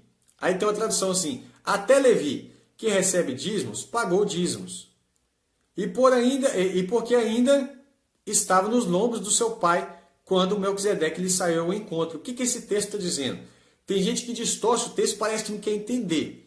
O texto está dizendo assim, e por assim dizer, por meio de Abraão, também Levi, que recebe dízimo, também deu dízimos. Aí tem gente que lê assim, até Levi. Então, você fica assim, por meio de Abraão, até Levi se recebeu dízimo. A partir daí não tem dízimos mais. Não é isso que esse texto está dizendo aqui. Está dizendo que quando Abraão deu dízimos, até o próprio Levi, que tinha um sacerdócio de receber dízimo, também pagou o dízimo a Melquisedeque, que é muito maior do que Abraão, que é muito maior do que Isaac, muito maior do que Jacó, muito maior do que o próprio Levi e Arão, da onde veio o sacerdócio. Então até os levitas pagaram dízimos a Melquisedeque quando Abraão deu os dízimos. É isso que o texto está dizendo. Que fique bem claro isso. Eu queria deixar claro esse texto. Havendo uma mudança, a Bíblia fala que mudando o sacerdócio, há mudança na lei. Certo? Na antiga lei, como que funcionava? Os levitas recebiam os dízimos por herança por causa do ministério que executavam. Na nova aliança, a questão do sustento não está ligado mais à tribo, porque não existe mais tribo de Levi, mas está ligado à função. A função, porque ainda existem órfãos e viúvas para serem cuidadas na igreja, certo? Certo. E ainda existem também os obreiros, que não são levitas, porque nós estamos sob o sacerdócio agora de Melquisedeque. E a Bíblia fala sobre como sustentar tais obreiros, também como sustentar esses órfãos, viúvas, necessitados em geral. E aí nós vamos começar a falar sobre um detalhe da viúva. Preste atenção qual é o sentido da palavra honra, porque tem gente que distorce, fala que honra é reconhecimento. E os tais que fazem isso nem sequer reconhecem os obreiros. Mas vamos ver qual que é o sentido da palavra honra aqui nesse texto. 1 Timóteo 5, verso 3 ao 10. Honra as viúvas. Olha o cuidado com essa viúva, hein? Ela vai passar a ser uma oficial agora. Vamos dizer assim, uma diaconisa. Honra as viúvas verdadeiramente viúvas. Mas tem critérios. Mas se alguma viúva tiver filhos ou netos, que estes aprendam primeiro a exercer piedade em sua própria casa. Ou seja, a viúva que é sozinha, abandonada, honra ela. Mas se tiver filhos e netos, que eles cuidem dela. Né? Mas se tiver filho e neto, que ajude, que aprendam primeiro a exercitar piedade para com os da sua casa. Sabe aquele texto, honra teu pai e tua mãe? Pois é, também, se o seu pai e sua mãe ficou assim, viúva e tal, era dever deles ajudar e suprir as necessidades dos seus pais. É isso que está falando aqui. E a mesma coisa que a Bíblia fala, se alguém não cuida dos seus, é pior que os infiéis, né? Cuidados da sua casa e a recompensar os seus progenitores, pois isto é aceitável diante de Deus. Ou seja, se a igreja assume essa responsabilidade, ela está assumindo a responsabilidade que é da família. Aquela, porém, que é verdadeiramente viúva e não tem amparo, espera em Deus. Mas onde que ela vai encontrar Deus? No corpo de Cristo. Não é isso? Ela está esperando em Deus, mas ela não vai ficar esperando que Deus desça do céu, venha suprir a necessidade dela. Não é isso. Na prática, como que Deus age no mundo? Por meio do seu corpo. Ela espera em Deus e persevera em súplicas e orações. O ministério dessa mulher vai ser muito importante. Noite e dia. Entretanto, a que se entrega a prazeres, mesmo viva, está morta. Olha aí, se ela começa a ficar, já que ficou viúva, está saindo com um, saindo com o outro, está morta. Prescreve, pois, estas coisas, doutrina apostólica, para que sejam irrepreensíveis, ou seja, as mesmas exigências de bispos e diáconos, irrepreensíveis. Vamos ver o testemunho que ela precisa ter também, antes de ser honrada financeiramente, sustentada. Ora, se alguém não tem cuidado dos seus, e especialmente dos da própria casa, tem negado a fé e é pior que o descrente. Não seja inscrita, não pode ser inscrita, viúva que conte, não seja inscrita senão viúva que conte ao menos 60 anos de idade, tenha sido esposa de um só marido, lembra do bispo lá, marido de uma só mulher? Ela também cai sobre ela aqui a mesma exigência.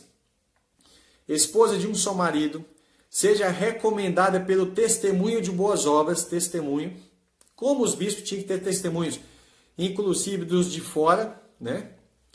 Testemunho de boas obras, tenha criado filhos, exercitado hospitalidade, olha, hospitaleira, lavado os pés aos santos, ou seja, uma pessoa humilde, socorrido os atribulados, ela não pode ter sido uma pessoa avarenta, mas socorreu quem precisava, se viveu na prática zelosa de toda boa obra, prática, ela teve esse testemunho daquilo que ela plantou, amém, então agora ela pode colher. Honra as viúvas verdadeiramente viúvas. Esse honrar não é só respeitar, irmão. Supre a necessidade dela. Mas se tiver família para fazer isso, que a família o faça. Se não tem a família, que a igreja o faça. Ficou claro? Pois é, isso tem que ser explicado nas igrejas, irmãos. Isso tem que ser debatido nas igrejas. Porque quando nós vemos essas coisas acontecer, o nosso coração se dilata para a obra, para a causa do Senhor, porque entendemos o que está sendo feito ali. Ver que exigência de testemunho é uma exigência pesada, não é? E você vai ver que essa honra, o que ela é senão um sustento financeiro? Agora vamos ver em relação aos bispos sérios, bispos e diáconos. No Brasil se chama muito de pastores, tem vários nomes, né? Tem gente que tem a audácia de se chamar reverendo. Olha para você ver, alguém que é digno de reverência. Infelizmente, irmão, eu não chamo ninguém de reverendo, não. Não tem isso na Bíblia, não. Quanto aos bispos sérios, né? Vamos lá. 1 Timóteo 5,17. Devem ser considerados merecedores de duplicada honra. O que é isso? Dobrados honorários. A palavra aqui fala de dinheiro, remuneração, tá? Lembra da honra da viúva? Pois é, aqui vai falar o seguinte: sejam considerados dignos, merecedores de duplicada honra os presbíteros que presidem bem. Não é qualquer presbítero. Presbítero tem honra, ok, dá um salário a ele. Mas digno de duplicada honra os presbíteros que presidem, função presbiterial, bispo. Presidir, a palavra bispo quer dizer supervisor. Que presidem bem, com especialidade, aos que se afadigam na palavra e no ensino, na pregação e no ensino. Por que afadigam? Você acha que preparar um estudo como esse aqui não gasta tempo? Você acha que isso vem de trás da orelha? Não, isso afadiga, isso lhe custa algo. Você está trabalhando na palavra. Como eu falei, como eu não recebo nada, irmão, da minha igreja, eu não tenho nenhum problema de falar sobre essas coisas, não tenho ressalva nenhum. Eu não preciso ficar me protegendo e nem ficar agredindo ninguém. Tá? Deixa isso claro aqui. Então ele fala, sejam dignos de duplicada honra, dobrados honorários, os presbíteros que presidem bem, com especialidade os que se afadigam na palavra e no ensino. Pois a escritura, lei, lembra que eu tinha dito, que Paulo tinha falado o seguinte, tem 1 Timóteo 1,8, sabemos que a lei é boa se alguém usa dela de modo legítimo ou legitimamente. Paulo está usando a lei aqui de forma legítima para aplicar doutrina sobre a igreja, doutrina apostólica. Ele fala, pois a lei, a escritura declara, não amordace o boi quando pisa o trigo. Aí o que ele está falando? Você não podia pegar um boi que está puxando um arado pesado, trabalhando para você, para te dar alimento. E aí você vai lá, fecha a boca do boi e não deixa ele comer. Isso não é justo. Então Paulo fala, e ainda, está escrito na lei também, o trabalhador é digno do seu salário. O obreiro, aquele que trabalha, né? Todo trabalhador é digno do seu salário, porque o obreiro na obra do Senhor não é digno. Ele fala, não, aí ele está usando a lei de novo. Não aceite denúncia contra o presbítero, senão exclusivamente sob depoimento de 2 ou 3 testemunhas. Da onde Paulo tirou 2 ou 3 testemunhas? Da lei. É lá na lei que está escrito que pela boca de 2 ou 3 testemunhas a pessoa poderia ser condenada, irmão. Paulo está aplicando a lei de modo legítimo. Como Jesus aplicou a lei de modo legítimo no caso da mulher adúltera? Como Jesus explica lá, se o seu irmão pecar contra ti, pode ler lá Mateus 18, verso 15 a 20. Vá você e ele só, conversa com ele. Se resolver o problema, você ganhou o seu irmão. Amém. Aí Jesus começa a aplicar a lei de modo legítimo. Por isso a Bíblia diz que a lei é boa se alguém usa dela de maneira legítima. Jesus está aplicando a lei de maneira legítima.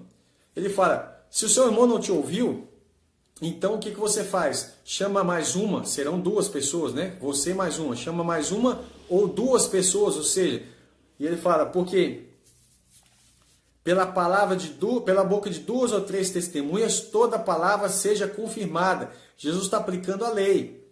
E aí ele fala, se não ouvir vocês, 2 ou 3 pessoas, então leva para a igreja. Ou seja, 2 ou 3 testemunhas não é igreja. Porque nesse texto ele fala, porque onde estiver reunidos 2 ou 3 em meu nome, eu estarei no meio deles. Jesus não falou que 2 ou 3 é igreja. Ele está falando que se vocês forem decidir a respeito das coisas, ele vai estar no nosso meio. Mas ele fala, se 2 ou 3 não resolveu, leva o caso para a igreja. Tá? Existe uma heresia falando assim, eu sou a igreja, sozinho. Não, eu só sou membro da igreja, sou um membro do corpo, só um membro, sozinho. Quando fala 2 ou 3 pessoas, eu não sou igreja também. Eu sou 2 ou 3 testemunhas em uma decisão. Se não ouviu as 2 ou 3 testemunhas, leve então para a igreja. Aí sim, vai chegar do conselho de igreja. Agora veja bem, Jesus está aplicando a lei, como Paulo aplica de maneira legítima. Quer ver mais a aplicação da lei de maneira legítima? A Bíblia fala, qual que é a lei principal? O amor. Não é isso? A Bíblia fala, porque amo, faço o próximo, né? Eu faço o bem ao próximo. Mateus 7,12. Pois, portanto, tudo que quereis que os homens vos façam, faça vós também, porque essa é a lei e os profetas. Isso vale para nós. Quer ver Tiago, apóstolo, e Paulo, aplicando a mesma lei? Tiago 2,8. Todavia, se cumprirdes conforme a Escritura, a lei real, amarás o teu próximo como a ti mesmo, bem fazeis. O que Tiago está dizendo? Que a lei está sendo aplicada de maneira legítima. Ah, mas isso está na lei, no Antigo Testamento? Não. Está sendo legitimado. Gálatas 5,14. Porque toda a lei se cumpre numa só palavra, nesta: amarás o teu próximo como a ti mesmo. Então, irmão, na prática, os apóstolos estavam aplicando a lei, como Jesus aplicou, de maneira legítima. E Paulo acabou de aplicá-la de maneira legítima também. Então, vamos lá. Então, ele fala sobre o boi que está trilhando o grão. Ele fala assim, você não pode tampar a boca dele.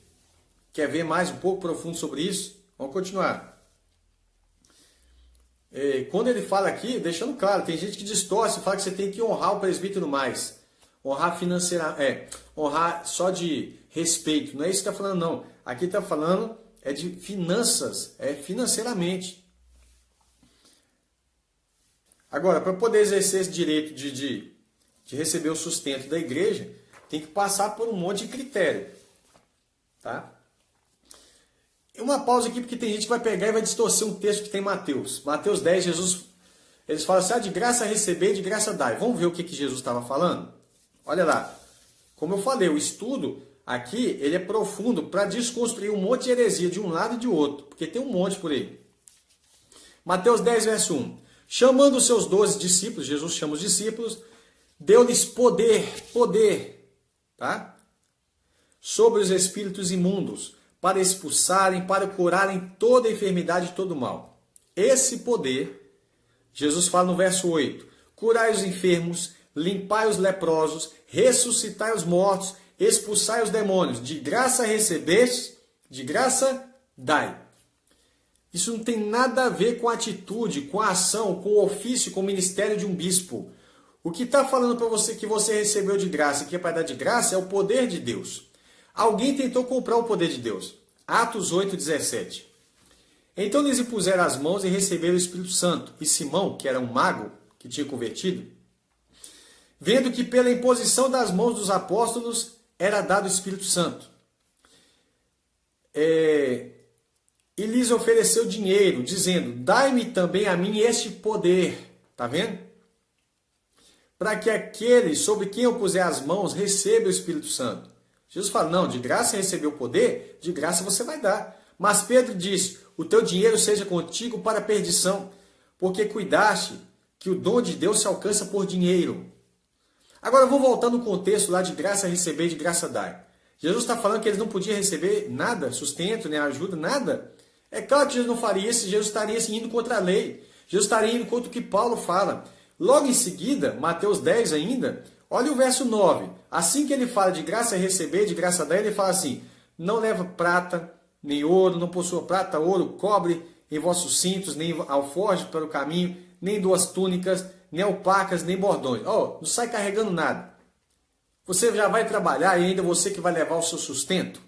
Ele diz, porque digno é o operário do seu alimento, digno é o obreiro do seu trabalho. Aonde você chegar, eles vão te sustentar. É isso que ele está falando. Pode ler o contexto. Ele está falando a mesma coisa que Paulo. Vocês estão saindo anunciando o evangelho, vocês ainda vão pagar para isso? Não é isso, é isso que ele está dizendo. Ele não está falando de graça receber, de graça dar, e que eu não posso... É lógico, eu não estou falando que um pregador tem que cobrar para pregar. Eu não concordo com isso de jeito nenhum, nem podia concordar com isso. Eu vou pregar na sua igreja se o senhor me pagar R$1.000. Vai ficar sem pregar até a eternidade, porque isso aí é lobo. Está entendendo? Uma coisa é vir uma pessoa, a igreja sente o desejo de ajudar esse irmão. Aí vai lá, ajuda esse irmão, porque realmente ele necessita. Não é o meu caso, por exemplo, irmão, eu trabalho. Então, para que a igreja vai ficar me sustentando? Não faz sentido nenhum, né? Aí eu vejo algumas pessoas, pastor, agora eu converti, agora eu vou, como é que fala? Agora eu vou viver da obra. A primeira coisa que o camarada fala é viver da obra. Irmão, tem que ter vergonha. Paulo fala, se alguém não quiser trabalhar, que não coma. Sabe? Porque você acha que o trabalho que está falando Paulo do obreiro ali é simplesmente pregar uma vez por semana? Você acha que o trabalho de um pastor verdadeiro é simples? Você acha que é fácil? Né? Não é não. Então vamos lá. Então Jesus acabou de falar, de graça receber, de graça dar. Mas não leva nada. Vocês vão ir sem levar nada. Não é vocês que vão suprir suas necessidades. Aonde você chegar, se houver alguém digno, você vai ficar nessa casa, as pessoas vão te sustentar. E para aquela atividade que eles estavam tendo ali, a qual até o próprio Judas participou, eram os seus 12 que estavam ali, todos eles foram, fizeram a obra e voltaram. Eles não tiraram dinheiro do seu bolso para prover essa viagem. Isso que Jesus fala. Voltando no contexto, 1 Timóteo 1,8. Sabemos, porém, que a lei é boa se alguém usa dela legitimamente. Vamos voltar. Vamos ver Paulo fazendo uso legítimo da lei, né, e aplicando, estabelecendo a doutrina apostólica. 1 aos Coríntios, capítulo 9. Abre aí para você entender. Aqui, eu sei que muita gente vai ficar se contorcendo, mas o que Paulo fala aqui, nós precisamos entender isso, irmão, para perder os preconceitos e para também parar de ficar repetindo as coisas igual papagaio fica. 1 aos Coríntios 9, 3.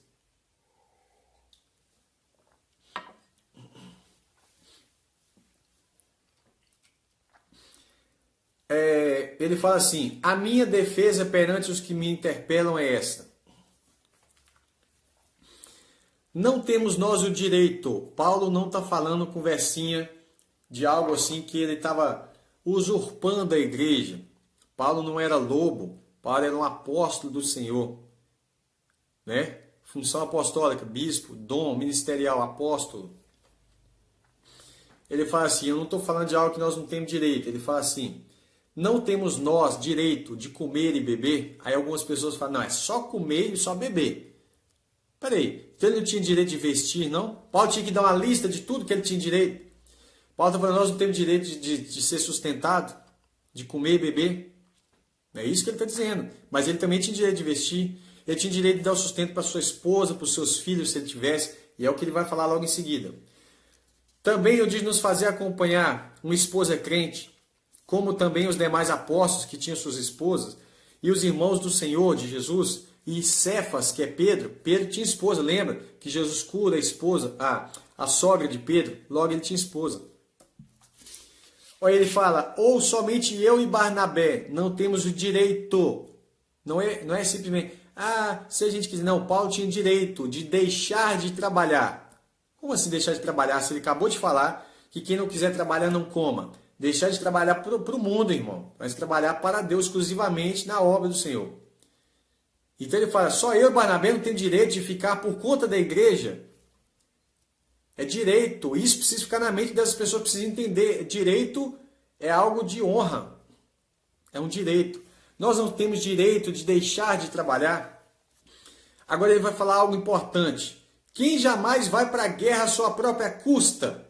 Quem milita? Qual militar que vai trabalhar em prol da sociedade, do bem comum, e a sociedade não vai sustentar ele? Quem milita à sua própria custa? Quem vai para a guerra bancando? Por isso que Jesus falou, não leva nada. Eles que vão te pagar, eles que vão sustentar vocês. Quem milita à sua própria custa? Ou seja, o soldado deve ser financiado por alguém, por aqueles que ele protege. Ou ele fala, quem planta a vinha, quem plantou uma vinha e não come do seu fruto, olha que coisa, faz sentido? É justo você plantar uma vinha e não comer do fruto dela quando brota? Ou quem apacenta o rebanho e não se alimenta do leite do rebanho, faz sentido? Você cuidar do gado, você fazer o boi crescer, você cuidar ali, proteger de tudo que é praga, tudo quanto é coisa que acontece, e no fim das contas, na hora de tirar o leite, você não pode beber do leite. E Paulo continua, veja que ele está fazendo a defesa do seu direito de deixar de trabalhar e de comer e beber, de ser sustentado pela igreja. Ele fala, porventura, falo isso como homem? Ou seja, você acha que eu estou falando isso só porque eu acho assim? Ou ele diz, ou não diz também a lei o mesmo? Paulo agora vai aplicar a lei de modo legítimo em prol da doutrina apostólica, em prol da defesa dos seus direitos. Ele fala, olha a aplicação da lei na doutrina apostólica. Porque na lei de Moisés está escrito, não atarás ao boi quando pisa o trigo. Acaso é com os bois que Deus se preocupa? Lembra que ele tinha acabado de falar isso lá em Timóteo? Ele fala assim, é com o boi que Deus está preocupado? Você acha mesmo? Né? É lógico que Deus se preocupava com o boi mesmo, o boi trabalhava, comia. Né? Olha que triste, Deus está sendo justo com o boi, mas não vai ser justo com os seus obreiros, que estão na sua seara ali trilhando o grão. Acaso é com o boi que Deus se preocupa? Ou é seguramente que por nós que ele diz isso? É lógico que é por nós, os trabalhadores. Né? Paulo está dizendo, certamente que é por nós que está escrito.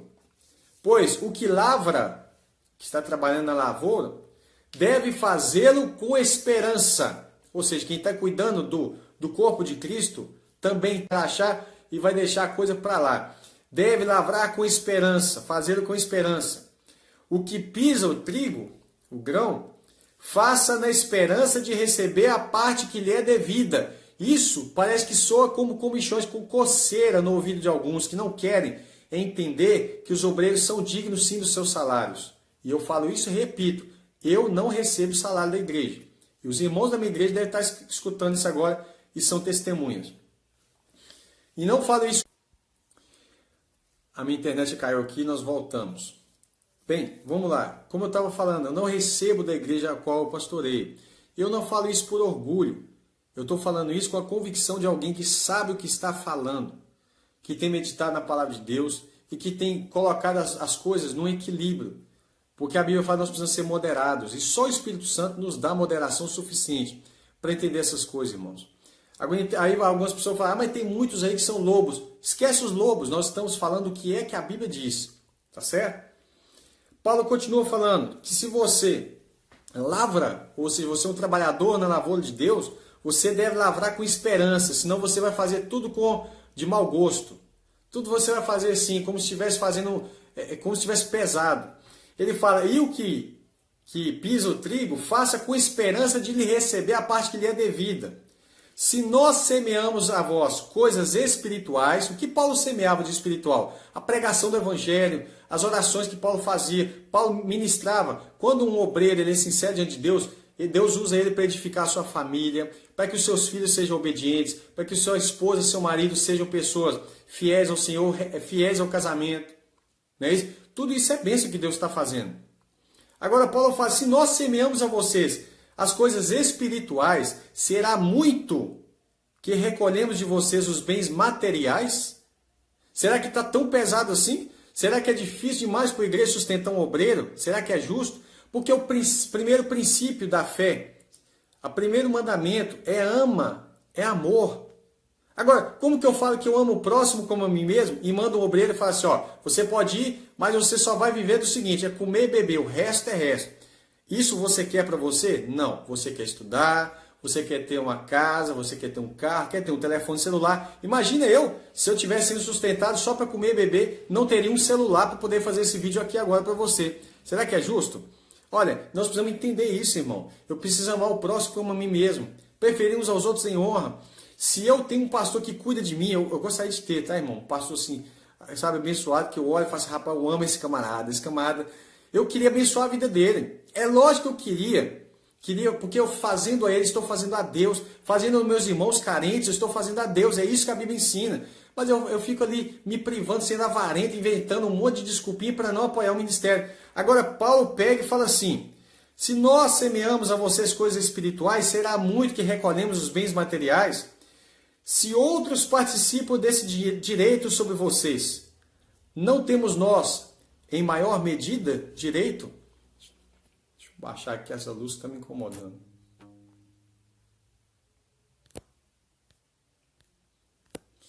E então, ele vai falar assim, se outros, você vê que a igreja de Corinto tinha fechado tanto o coração para Paulo, que eles ajudavam outros obreiros, mas não ajudavam Paulo e Barnabé. Olha que coisa incoerente.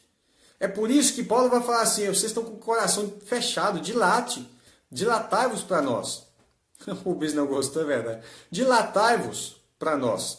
Ele vai falar assim, aí ele fala assim, por que só Paulo e Barnabé não recebiam? Né? Entretanto, Paulo vai dizer, nós não usamos desse direito. É direito, mas Paulo abriu mão de um direito. Paulo não está falando que a igreja está certa, ele está repreendendo a igreja. Avarentos, por que vocês não estão fazendo isso para nós? Por que vocês fazem para outros e não para nós? Aí ele fala, antes, não usamos desse direito. Mesmo que usasse, era direito de Paulo. Mas ele fala, não usamos. Antes, suportamos tudo. Para quê? Qual é o propósito em que Paulo vai fazer tenda, Paulo vai trabalhar, mas Paulo pega dinheiro com outras igrejas, como ele já tinha falado. Paulo recebe dos macedônios, dos irmãos da Macedônia, mas não recebe de Corinto. Ele fala, antes suportamos tudo, para não criarmos qualquer obstáculo, para não pôr impedimento ao Evangelho de Cristo. Paulo sabia que o pessoal de Corinto estava com o coração tão fechado com ele, que se ele por acaso recebesse, eles não quereriam ouvir o que Paulo tinha para falar. Então, para não pôr impedimento, Paulo fala, eu fiz de fraco para ganhar o fraco, eu fiz de tolo para ganhar o tolo, já que eles não querem me pagar, não querem me sustentar, como diz a palavra de Deus, então eu vou trabalhar, eu mais Barnabé, vamos dar o jeito, vou receber de outras pessoas, mas nós vamos ser sustentados. Ele fala, ai de mim se não pregar o evangelho. Vou pregar, mas eu vou deixar claro para eles que eles estão errados. E é isso que nós precisamos entender. E aí ele vai continuar falando uma coisa. Olha o uso legítimo da lei para o sustento dele. Não sabeis vós que os que prestam serviços sagrados do próprio templo se alimentam? Ou seja, daqueles que ministram no templo, comem do que é do templo? Tá vendo? Ele está pegando lá atrás. Ele fala, e que aqueles que servem ao altar comem do que é do altar? Paulo foi lá onde o dízimo era entregue, lá no templo, as ofertas lá no templo. Vocês não sabem que quem ministra no templo come do que é do templo? De quem ministra, quem está sempre diante do altar, come daquilo que é do altar? Ou seja, o povo levava a oferta lá para os levitas, ofereciam a Deus, mas os levitas comiam. O povo levava suas ofertas a Deus, mas quem comia eram os sacerdotes, que eram os obreiros da antiga aliança. Então Paulo fala assim, ou seja, do mesmo modo que acontecia, da mesma forma, ordenou. Então ele fala assim, ordenou, é ordem, é mandamento. Ordenou também ao Senhor aos que pregam o evangelho, que vivam, ou seja, que tiram o sustento do evangelho. Ele não está falando viver o evangelho só. Aqui o contexto está falando de sustento. Por isso ele fala assim, ordenou o Senhor, que aos que anunciam o evangelho, que vivam, tirem o seu sustento do evangelho. Qualquer interpretação diferente disso, irmão, é diabólica. Qualquer interpretação diferente disso é diabólica. Paulo acabou de aplicar a questão do templo, dos sacrifícios, da lei em relação ao boi, que não pode fechar a boca, do trabalhador que é digno do seu salário. Ele pegou a lei aqui para defender a sua causa como um bispo, que defende a causa de todos aqueles que são obreiros na lei do Senhor, né? Do soldado que vai para a guerra. Ele pegou daquele que planta uma vinha, tudo isso estava na lei, que apacenta um rebanho. E ele fala, olha, não tem como uma pessoa trabalhar e ele mesmo se bancar. Isso está errado. Se vocês estão deixando eu fazer isso, é porque vocês estão achando que eu estou sendo pesado. Mas é porque vocês estão andando fora dos propósitos de Deus. Agora, se você ler esse trecho que eu li com cuidado, você vai compreender que o que eu estou dizendo está em completa harmonia com a Escritura. Ele fala assim, ordenou. Deus deu uma ordem. Que aqueles que anunciam o Evangelho, que vivam do Evangelho. Jesus já tinha feito isso. E agora Paulo está ratificando, está explicando, detalhando, está estabelecendo a doutrina apostólica. Quer ver mais Paulo falar isso com Timóteo? 2 Timóteo 2, 1 ao 7. Tu, pois, meu filho, fortifica-te na graça que há em Cristo Jesus. Segura aí que nós já estamos terminando. Tu, pois, meu filho, fortifica-te na graça que há em Cristo Jesus. E o que de mim, entre muitos testemunhos, ouviste, confia a homens fiéis. Paulo está falando, olha, você vai passar o ensinamento para homens fiéis, que sejam idôneos, para também ensinar a outros. Os bispos e diáconos precisavam ser homens aptos para ensinar, porque uma das funções dos levitas no Antigo Testamento era ensinar a lei de Deus à congregação. Como na Nova Aliança, nós não estamos mais sobre as questões levíticas, mas nós estamos sobre Melquisedeque, e a questão não está ligada à tribo mais, mas a funções. Ele fala, homens fiéis que sejam idôneos para também ensinar a outros. Tu, porém, Timóteo, sofre as aflições como um bom soldado de Jesus. Bom soldado de Jesus. Lembra que Paulo te fala de militar? Ninguém vai para a guerra e se sustenta. Ninguém milita suas próprias custas. Ele fala, ninguém que milita se embaraça com os negócios dessa vida. O que é isso? Referência da lei. Porque os levitas, eles não tinham herança. Embora eles tinham cidades de levitas, eles tinham seus arrabaldes em volta das cidades, algumas terrinhas pequenas. Eles não podiam se ocupar de outra atividade que não seja exclusivamente cuidar das coisas do Senhor. Porque os levitas, eles cuidavam da congregação, das coisas que estavam relativas a tudo em relação à congregação, ao ensino do povo. Então, Paulo está aplicando a mesma coisa. Você está militando a obra de Deus, não é? Está sendo sustentado? Ok. Então, você não pode se embaraçar com as coisas do mundo. Não é conivente, irmão, com o obreiro. Ele está preocupando com a igreja, ao mesmo tempo, ele está, depois que ele está sendo sustentado, ele ficar querendo abrir empresas, mexer com um monte de estudar coisas que não tem nada a ver com a obra do Senhor. Paulo fala, ninguém que milita se embaraça com as coisas dessa vida, exclusivamente de Deus, santidade ao Senhor, é só para a obra de Deus que você serve. Está entendendo? Ele fala, a fim de agradar aquele que o alistou para a guerra. Se alguém também milita, não é coroado se não militar legitimamente. O lavrador deve ser o primeiro a gozar dos frutos.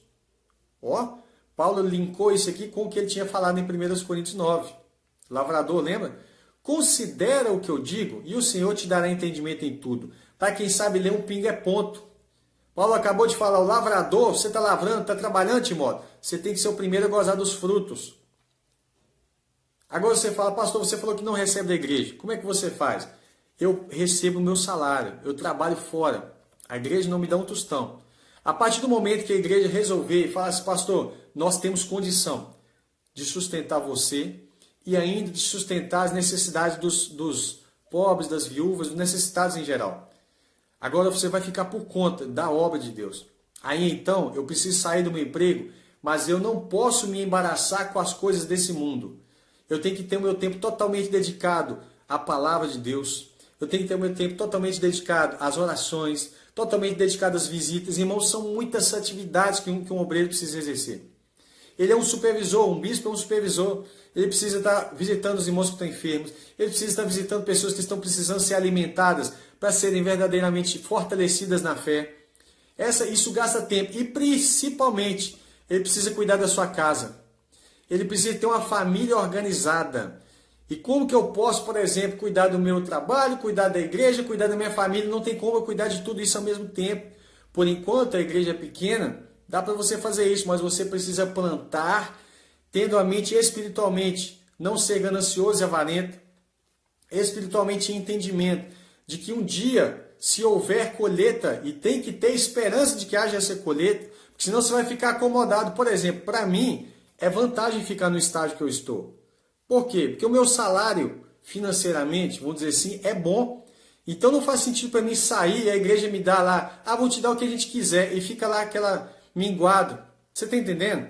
Então, agora, se eu não tiver esperança, eu nunca vou querer que a igreja desenvolva o seu tamanho. Porque para mim é conivente, né? Eu falo assim, tá bom, meu salário é bom, não vou me preocupar com isso. Agora, o que Paulo fala, não, você que planta tem que plantar com esperança, porque senão o seu fruto vai ficar um fruto assim. Imagina um trabalhador trabalhando e ficando assim, não estou nem aí para isso aí, né? Então ele fala, você tem que ter um propósito, tem que ter um objetivo, e esse objetivo tem que ser edificar o reino de Deus.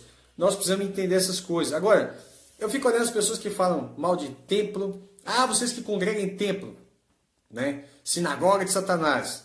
Vamos quebrar isso tem?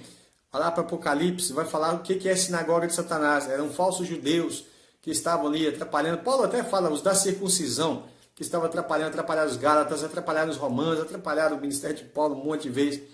E aí então para de ficar falando, quem congrega em templo, sinagoga de Satanás, porque salão não é templo, templo só tinha um, Jerusalém. Não é porque os irmãos falam que aquele salão é templo que é templo. O templo não é aquilo ali. Então não é.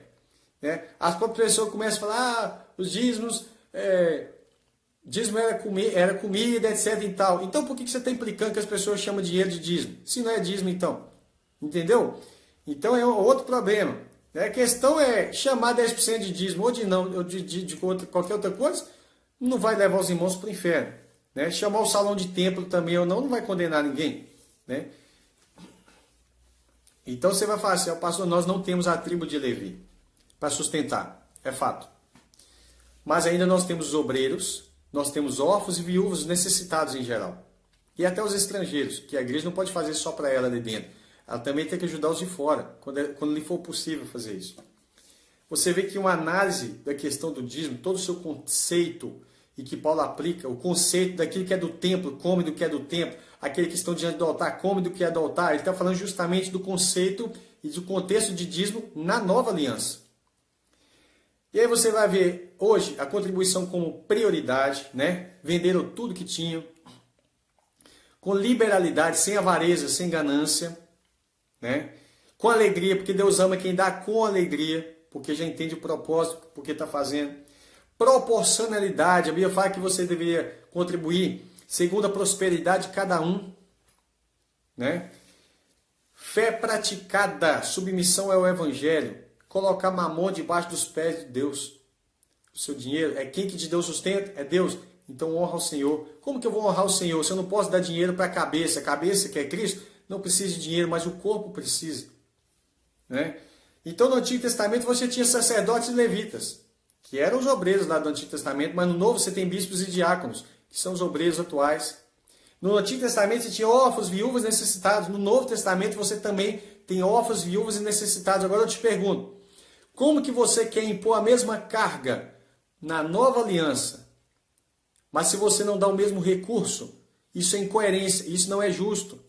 Você está entendendo? É por isso que Paulo ele vai fazer uma aplicação da lei para fazer defesa do seu sustento e para defender também em relação ao cuidado dos órfãos e das viúvas. E por isso, irmão, quer que você entenda. Para de ficar repetindo igual papagaio. Os pastores que pedem dízimo é tudo do diabo, tudo não tem entendimento. Eles realmente, muitas vezes, não têm entendimento de tudo isso que eu expliquei. Mas, no fim das contas, o que Paulo disse é exatamente a mesma coisa. Então, o que eu quero que você entenda é o seguinte, passa a esclarecer isso para os irmãos, para eles entenderem o propósito. Uma coisa que entristece muita gente hoje é que os dízimos nas igrejas não é distribuído da maneira correta. O que eles fazem? Eles pegam ali, eu sei que o dízimo tem um sentido espiritual também, é óbvio. Toda lei tem um sentido espiritual, tá? Mas aí o que eles fazem? Inclusive é das 2 e 3 testemunhas que eu tinha falado anteriormente, por isso que lá em Jerusalém, por isso que a Bíblia fala que contra a grande prostituta, Deus vai enviar o quê? Né? 2 testemunhas nos fins dos tempos. Não só contra a grande prostituta, quanto o mundo todo. Vai vir 2 testemunhas, porque a lei está sendo ali. Embora ela tenha um sentido espiritual e profético, isso vai acontecer no futuro. Agora, qual que é a tristeza que dá no nosso coração? Muitas vezes as pessoas recolhem dízimos, recolhem as ofertas que são dadas. Você fala, qual que seria a minha proporção hoje, nos dias de hoje? 10% é a proporção que você pega do Antigo Testamento para hoje. E não é isso que está escrito? Agora, eles pegam oferta para ajudar, depois que o caixa está cheio, é isso que é absurdo, ajudar órfãos e viúvas, ou seja, ajudar algum irmão necessitado. Eles não põem a mão no dinheiro do caixa muitas vezes, não é sempre, mas é muitas vezes. O que entristece a gente é que essa divisão desse recurso não é administrada da maneira correta. E essa sensação de injustiça faz a gente fechar o nosso coração. E de fato fecha o nosso coração, porque você vê a injustiça. Agora, eu sei que depois desse estudo, agora você abriu o seu entendimento, ampliou o entendimento. Então eu peço a você que estiver ouvindo, que for pastor, que for obreiro, irmãos, o meu compromisso é com a palavra. Eu quero que você não se entristeça, mas que você entenda que você tem um compromisso diante de Deus de sustentar, de ajudar aqueles irmãos que estão passando necessidade na sua igreja. Você tem direito de receber sim, não com ganância, não além da conta, tá certo? Diante daquilo que é justo. Você está numa comunidade pobre e andando de carrão às custas dessa comunidade. Está errado. Agora, passa alguém necessidade, você vira as costas, não põe a mão no caixa, não põe a mão no bolso, não orienta a cuidar. Isso está errado também. Você precisa ir ensinar essa congregação a ser voluntário, ajudar os seus irmãos. Irmão, nós temos aprendido coisas maravilhosas aqui na nossa congregação com essa prática de ter liberdade para expor qualquer ponto sem ter que ficar escondendo nada, dando a cara a tapa. Porque eu sei que tem um monte de gente que deve falar mal desse vídeo, deve falar que eu sou lobo, sei lá o que quiser falar lá. Mas a Bíblia fala que aqueles que verdadeiramente querem viver o Evangelho padecerão perseguições. E Deus falou comigo uma vez que Ele iria me levantar para destruir heresias. Eu não sou específico não, eu só sei que essa é uma das funções que Deus me chamou para fazer. E é por isso que eu estou aqui, para alertar você. Pare de falar mal de todo mundo à toa. Entenda os propósitos de Deus. Se até hoje Deus tem cuidado, Deus salvou muitas vidas. Deus tem um propósito, Deus está agindo da maneira mais sensata possível, né? E aí eu queria agradecer cada um irmão que participou conosco. Peço que compartilhe esse vídeo para ser bênção na vida de muitos irmãos. Ficou enorme esse vídeo, mas precisaria ter início, meio e fim para que a conclusão fosse realmente entendida na mente dos irmãos, a qual Paulo faz uma aplicação disso de uma maneira fantástica. E isso é lindo, tá bom? Que Deus abençoe os irmãos. Muito obrigado por participar, cada um. E vou estar postando esse vídeo não só no Facebook, mas também no YouTube, para os outros irmãos participarem também, tá ok? A paz do Senhor, tenha um bom dia no Senhor. Opa!